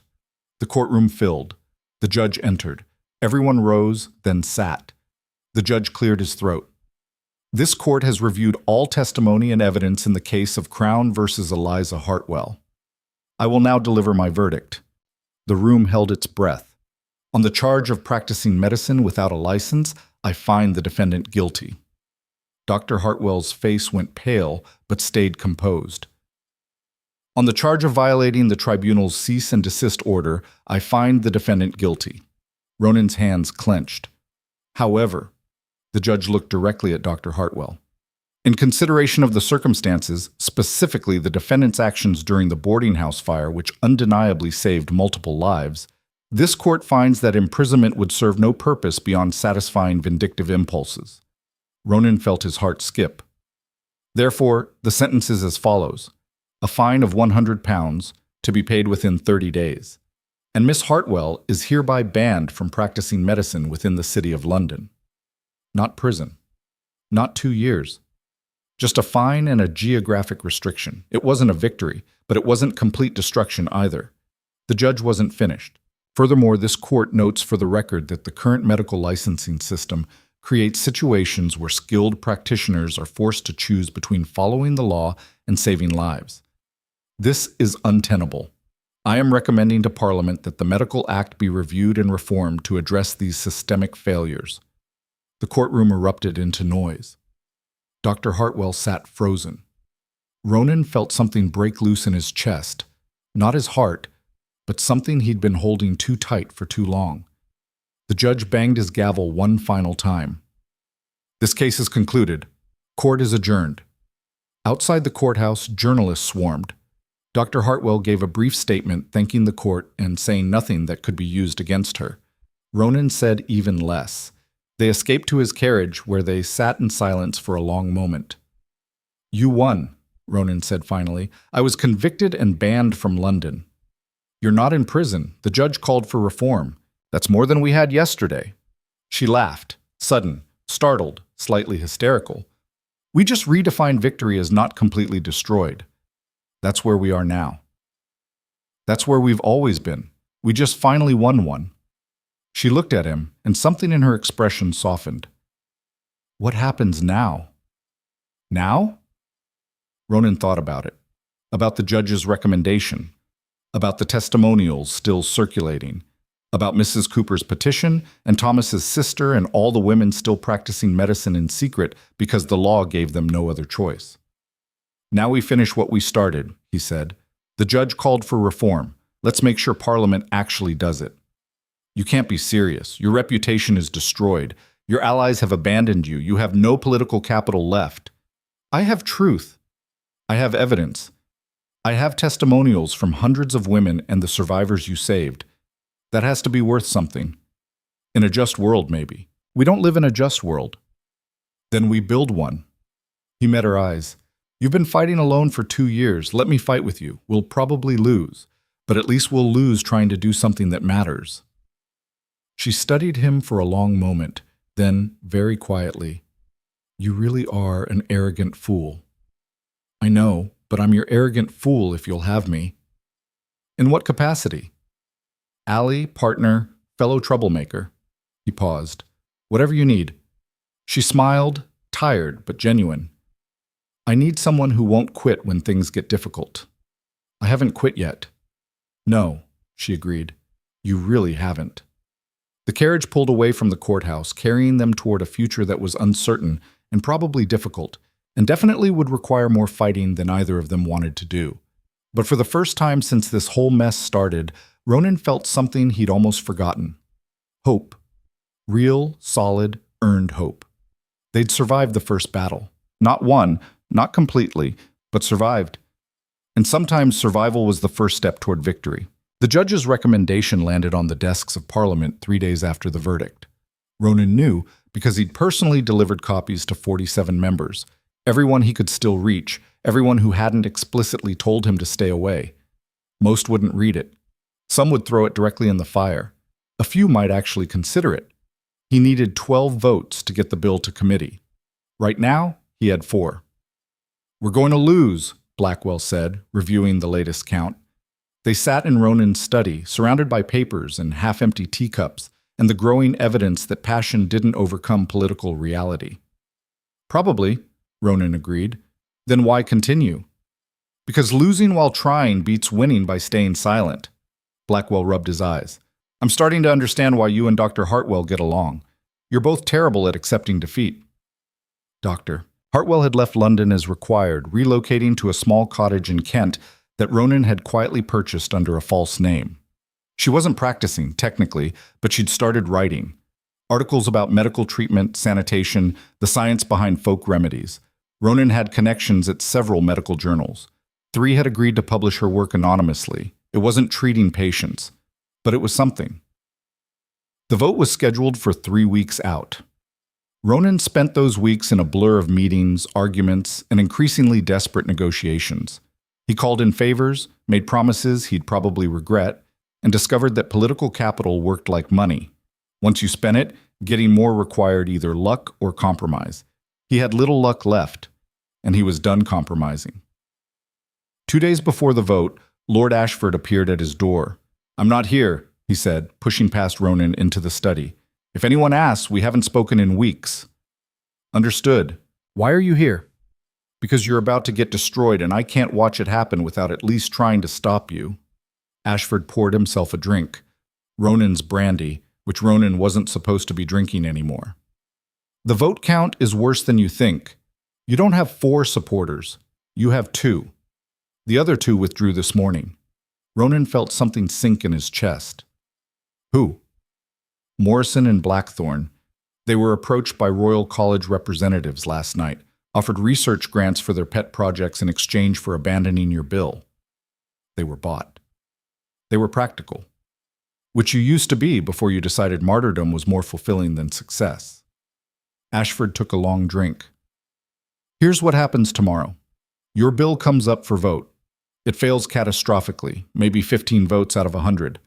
You'll be humiliated, your remaining credibility will evaporate, and the Royal College will use the failure as proof that the system doesn't need reform.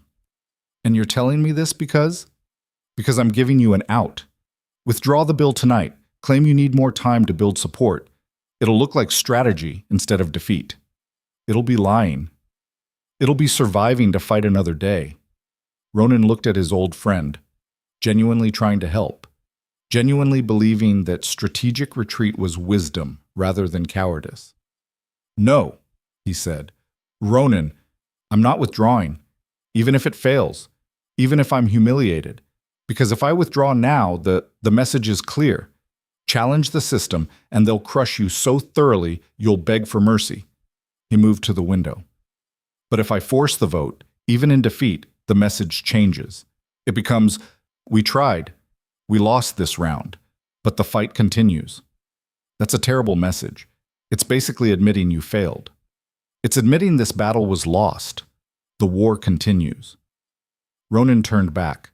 "You taught me that, remember? University, when we were organizing that protest against the Chancellor. You said losing one fight was acceptable as long as you made them work for it. That was different. How? Because it was your cause instead of mine." Ashford was quiet for a long moment. Then, "You really believe this matters?" "I know it does." "Fine, then I'll vote for it." Ronan stared. "What?" "I said I'll vote for your doomed, career-ending, absolutely futile bill." Ashford finished his drink. "Not because I think it'll pass, not because I agree with everything you're doing, but because someone should stand with you when you're right, even if you're also being an idiot about it." "Thank you." "Don't thank me. I'm probably ending my career too, though unlike you, I'm smart enough to be angry about it." He headed for the door, paused. "For what it's worth. Your father would have done the same thing. He was terrible at self-preservation too." After Ashford left, Ronan sat in the growing darkness and thought about his father, dead at 52, mid-speech, fighting for something he believed in until his heart literally gave out. It had seemed like a tragedy then, a waste. Now Ronan wondered if maybe it was the only way his father knew how to live. The morning of the vote arrived cold and sharp. Ronan dressed carefully, his best suit, every detail perfect. Armor for what was coming. Thomas brought tea and the morning papers. "Sir?" The Times ran an editorial. "I don't want to read it." "You should, sir. It's unexpected." Ronan took the paper. The editorial was titled, "When the System Fails Its Purpose." Tomorrow, Parliament will vote on the Medical Reform Act, a bill that would allow women to pursue medical licensing. The bill will almost certainly fail. This failure will be celebrated by those who believe the current system is functioning as intended. But perhaps we should ask, what is the system's intended purpose? If it's to ensure quality medical care, then excluding half the population from training seems counterproductive. If it's to protect patients, then prosecuting skilled practitioners for saving lives seems perverse. And if it's to maintain standards, then we must ask, standards for what? For care? Or for control? The Duke of Thornfield has made himself a pariah for raising these questions. Perhaps the real scandal is that it took a pariah to ask them. Ronan read it twice. Who wrote this? Catherine Wells, Dr. Hartwell's solicitor. Apparently she's also a journalist. Apparently she's several kinds of trouble. The good kind, sir. Maybe. But one editorial wouldn't change 47 votes. Parliament convened at 10.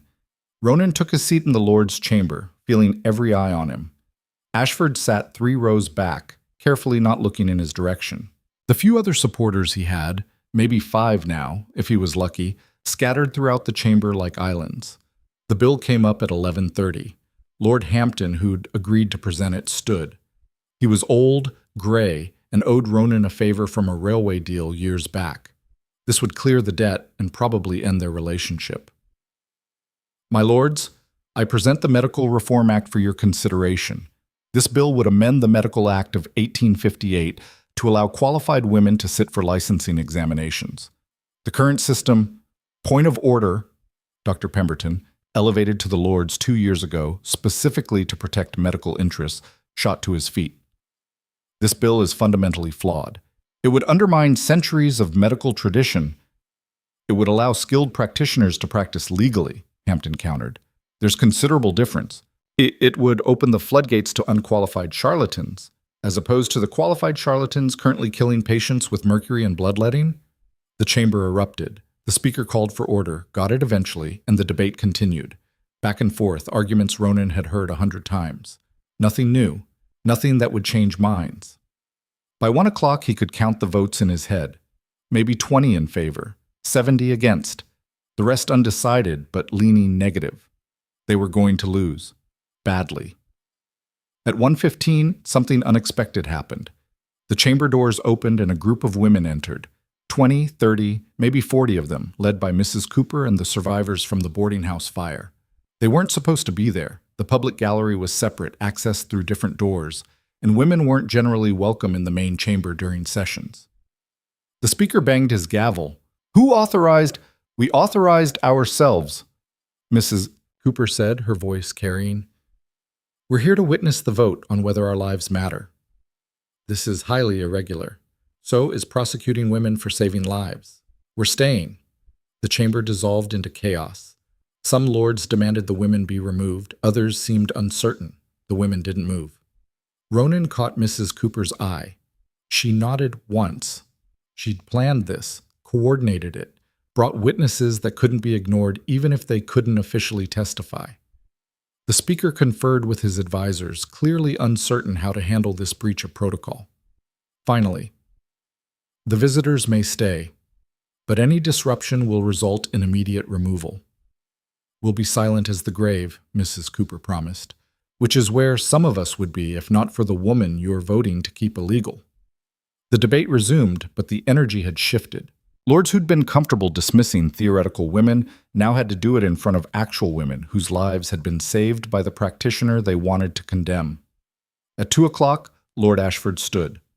I'd like to speak to the bill. The chamber quieted. Everyone knew Ashford and Ronan's history. Everyone expected him to oppose. I've known the Duke of Thornfield for 30 years.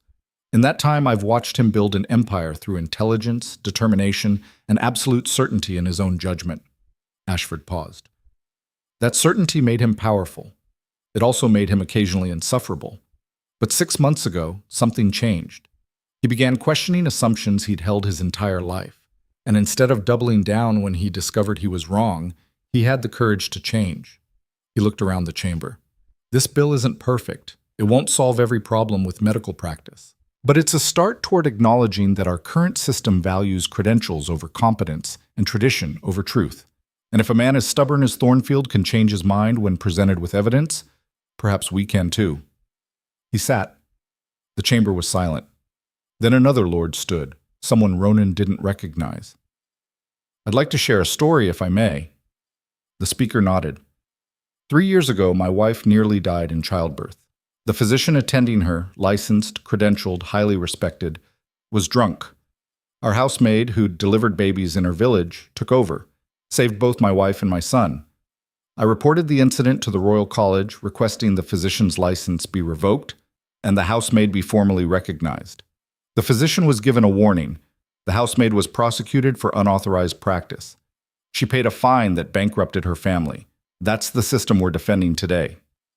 Another lord stood, then another, each with stories of women who'd provided care that licensed physicians couldn't or wouldn't, each with evidence that the system was failing exactly the people it claimed to protect.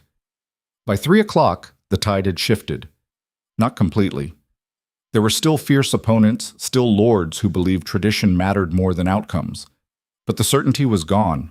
The vote was no longer a foregone conclusion. At 3:30, the speaker called for the vote. All those in favor of the Medical Reform Act? Ronan stood. So did Ashford. So did Hampton and the lord who'd shared his wife's story and a dozen others. 20, 30, 40, 47 votes in favor. All those opposed? 51 stood. The bill failed. But barely. And that narrow margin felt like a different kind of victory. The speaker banged his gavel. The bill is defeated. However, given the considerable support and the issues raised during debate, I'm referring this matter to committee for further study and possible revision. It wasn't passage, but it was acknowledgement. The system had been forced to admit that maybe, just maybe, it needed to change. The chamber emptied slowly. Ronan remained in his seat, feeling exhausted and oddly peaceful. They'd lost. But they'd also forced a conversation that Parliament had been avoiding for decades. Mrs. Cooper appeared beside him. Not bad, Your Grace. Not a win, but not a disaster either. I'm sorry we couldn't do more. You did plenty. You made them uncomfortable, made them question. That's where change starts, in the questions people are afraid to ask. She pressed a folded paper into his hand. 40 women want to sit for medical examinations. They're qualified, trained, competent. When the committee revises the bill, we want them included. Can you make that happen? I can try. That's all any of us can do. She patted his arm and left. Ronan unfolded the paper. 40 names. 40 women who'd been practicing medicine in secret, waiting for the law to catch up with their reality. He folded it carefully and put it in his pocket. Outside Parliament, journalists waited. Ronan gave a brief statement, acknowledging the defeat, emphasizing the progress, promising to continue the fight. He sounded more confident than he felt. His carriage waited. He climbed in, gave the driver an address in Kent. The cottage where Dr. Hartwell was staying sat at the end of a quiet lane, surrounded by fields that would be beautiful in spring but looked merely cold in January. Ronan knocked on the door, heard footsteps, and then she was there. You lost, she said. Not a question. Narrowly, 47 to 51. It's going to committee for revision. That's not a loss, that's a delayed victory. She stepped aside. Come in. You look like you're about to collapse. The cottage was small. One main room with a fireplace, a tiny kitchen, stairs leading to what was probably a bedroom. Books everywhere, papers covering every surface. She'd been writing. Tea? She asked. Please. They sat by the fire while she brewed tea in a battered pot. The domesticity of it felt strange after months of courtrooms and parliament sessions and fights that had reshaped both their lives. I have something for you, he said, pulling out the paper. 40 women want to sit for medical examinations. Mrs. Cooper says they're qualified. When the committee revises the bill, I want to include them explicitly. She read the list slowly. I know half these names. They're good. Really good. Can you help prepare them for the examinations? I can't practice. You can teach. That's different. He leaned forward. Dr. Hartwell, Eliza, the law says you can't treat patients in London. It says nothing about training future physicians outside London. If we're going to change the system, we need people ready to practice when the law finally catches up. She looked at him for a long moment. You're suggesting I start a medical school for women. I'm suggesting you finish what you started. You proved women can practice medicine competently. Now prove they can be trained systematically. Show the committee that exclusion is policy, not necessity. That would require funding, space, instructors willing to teach women, equipment, books. She set down her teacup. It's impossible. So it was getting 47 votes. We did it anyway. You're serious? Completely. She laughed, sudden and bright, the sound of someone who'd forgotten joy was possible. You're absolutely insane. This will take years, cost a fortune, make enemies you don't even know you have yet. I know. Do you want to do it anyway? Yes, absolutely yes. They spent the next 3 hours planning where the school could be located, somewhere outside London but accessible by train. How many students they could accommodate, start small, maybe 10. What the curriculum would cover, everything from anatomy to pharmacology to surgical technique, who they could recruit as instructors, physicians sympathetic to reform, midwives with decades of experience, maybe even some of the women on Mrs. Cooper's list who could teach while learning.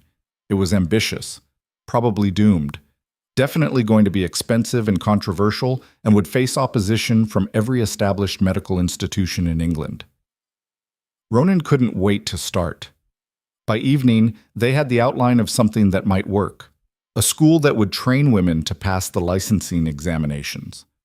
Once the law changed, and it would change eventually, even if it took years, there would be qualified women ready to practice. I'll need to find property, Ronan said, somewhere with enough space for dormitories, lecture halls, a practical surgery suite. I'll start recruiting students and instructors. Eliza pulled out paper and began making notes. We should start small, prove the concept works before expanding. Agreed. We'll need a curriculum that matches what male students receive. Can't give them any excuse to claim inadequate training. Better than what male students receive, she corrected. We're not aiming for adequate. We're aiming for undeniable. Ambitious. You have a better suggestion? He didn't. They kept planning. By midnight, the fire had burned low, and they'd filled 20 pages with notes. Eliza made more tea. Ronan realized he hadn't thought about his heart condition in hours, hadn't needed to, because the rhythm was steady and strong. Thank you, she said quietly, for believing me, for fighting even when it seemed pointless, for refusing to quit. You saved my life. This seemed like appropriate gratitude. This is more than gratitude. This is revolution. Small revolution, very small. All revolutions start small. She looked at him across the dim room. What happens to you now? Your reputation is destroyed. Your political career is probably over. You've burned every bridge you had. I'll build new bridges with people who want to cross them for the right reasons. That's optimistic. I learned from the best. She smiled, then carefully. The cottage has 2 bedrooms. You're welcome to stay. It's late, and the roads back to London are terrible in the dark. I shouldn't. I know, but you will anyway, because you're terrible at doing what you should. He stayed, slept in a narrow bed in a room barely larger than a closet, and woke to sunlight and the smell of bread baking. Found Eliza in the kitchen, covered in flour, looking more at peace than he'd ever seen her. Breakfast? She offered. They ate bread and jam while discussing where the school should be located. Oxford was too close to established medical schools. Cambridge the same. Maybe somewhere in the Midlands, central, accessible, far enough from London that they wouldn't be under constant scrutiny. Ronan returned to London that afternoon with purpose he hadn't felt in months. He had work to do, money to raise, property to purchase, allies to recruit. The parliamentary committee would take months to revise the bill. That gave them time to build something that couldn't be ignored. The next 6 months passed in a blur. Ronan found property in Coventry, an old manor house with grounds large enough for expansion. He recruited 5 instructors, including 2 physicians who'd quietly supported reform and 3 experienced midwives. He established a trust to fund the school, seeding it with his own money and contributions from sympathetic donors. Eliza recruited 12 students for the first class, women who'd been practicing medicine in secret, hungry for legitimate training and legal recognition. She designed a curriculum that was rigorous, comprehensive, and deliberately exceeded what male students received at established schools. They called it Hartwell College. Eliza protested the name. It should be something neutral, something that doesn't tie it to one person. It should be named for the woman who proved it was possible, Ronan countered. Let them remember who they're fighting every time they try to shut us down. The school opened in September. 12 students, 5 instructors, 1 converted manor house. The Royal College immediately announced it was unauthorized, and any credentials issued would be worthless. Ronan released a statement. Hartwell College trains students to the highest medical standards. If the Royal College believes those standards are inadequate, they're welcome to examine our curriculum and students. We welcome scrutiny. The Royal College declined to comment. By December, the Parliamentary Committee had finished its revision of the Medical Reform Act. The new version explicitly allowed women to sit for licensing examinations provided they'd completed training equivalent to male students. The debate on the revised bill was scheduled for February. This time, Ronan had 60 committed votes before the session even began. This time, the opposition was fractured, some lords defending tradition, others acknowledging that excluding competent women made no sense. This time, the women in the gallery weren't a surprise but an expectation. The vote came on a cold February morning, 73 in favor, 27 opposed. The Medical Reform Act passed. Ronan sat in the chamber and felt something break loose in his chest, not his heart, but something he'd been carrying since the first day he'd walked into a Whitechapel clinic, determined to shut it down. They'd done it. Actually done it. Changed the law. Opened the door for women to practice medicine legally. It wasn't perfect. There would still be barriers, still be resistance, still be men who'd make life difficult for women physicians out of spite or tradition. But the door was open. That was enough. He found Eliza in the public gallery afterward. She was crying, silently, trying to hide it, but crying nonetheless. "We won," he said.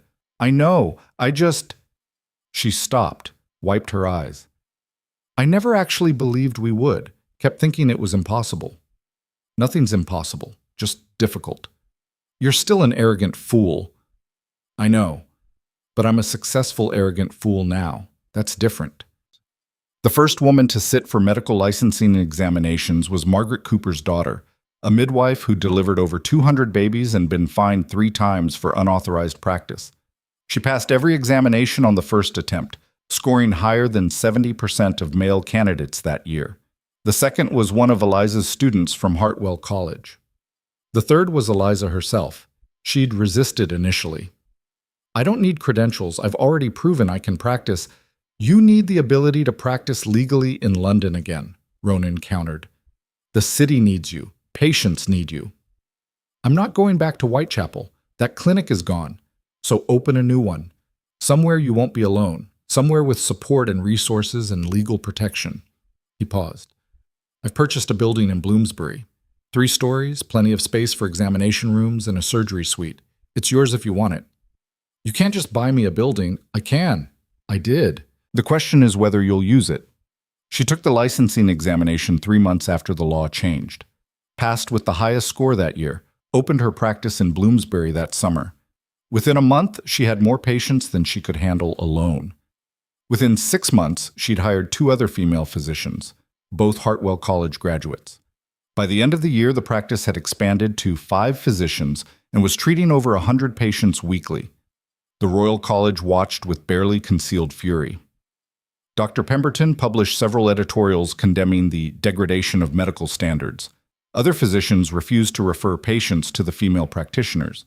But patients didn't care about politics. They cared about competent care.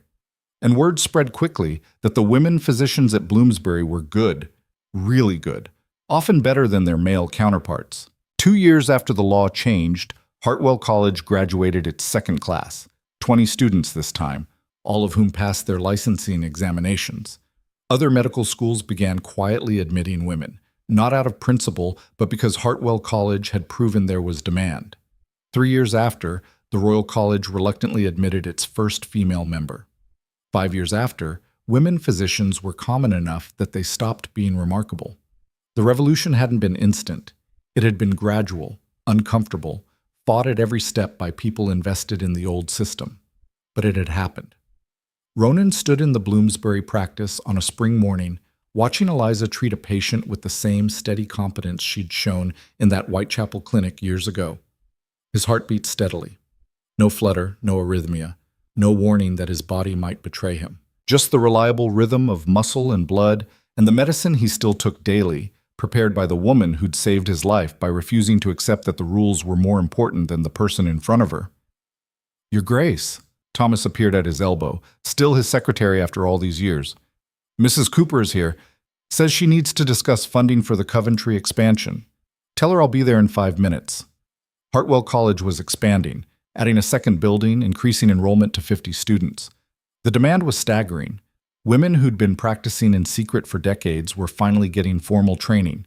Young women who'd never imagined medicine was possible were applying in droves. They needed money, space, instructors, resources. Ronan would find them.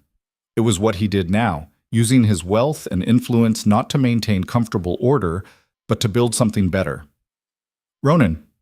Eliza emerged from the examination room, wiping her hands. She'd stopped calling him Your Grace 2 years ago, around the same time he'd stopped thinking of her as Dr. Hartwell, and started thinking of her as Eliza. Or sometimes just Liza, when they were alone and the walls between them had dissolved into something warmer than professional respect. Yes? Patient in room 3 needs a consultation. Complex cardiac case. Interested? He wasn't a physician, but 5 years of managing his own heart condition had taught him more about cardiology than most lay people knew. Eliza occasionally asked his opinion on cases, treating him as a colleague rather than a patient. Always. They walked down the hallway together, Duke and Doctor, 2 people who'd met as enemies and become something else entirely. Partners, allies, friends, and maybe, eventually, something more. They'd been dancing around that possibility for months now, neither quite ready to name it, but both aware it was there. But that was a different kind of revolution, one that required its own time and courage. For now, they had work to do. Patients to treat, students to train. A system to keep changing, one decision at a time. The patient in room 3 was a woman in her 60s with symptoms that sounded familiar. Eliza examined her while Ronan listened, occasionally asking questions. Cardiac arrhythmia, he said finally. Probably atrial fibrillation based on the irregular pulse and shortness of breath. Eliza nodded. Treatment recommendations? Hawthorn extract, dietary changes, regular monitoring, same protocol that's kept me alive for 5 years. Agreed. She turned to the patient. Mrs. Williams, we're going to start you on a treatment plan. It'll require some changes to your daily routine, but if you follow the instructions carefully, we can manage this condition. The woman looked between them. And you're sure? My regular physician said my heart was fine. Your regular physician was wrong, Eliza said gently. But we're going to make it right. It was a promise she made to every patient, and unlike the system that had tried to destroy her, she kept her promises. Later that evening, after the last patient had left and the practice was quiet, Ronan and Eliza stood in the reception area reviewing the day's cases.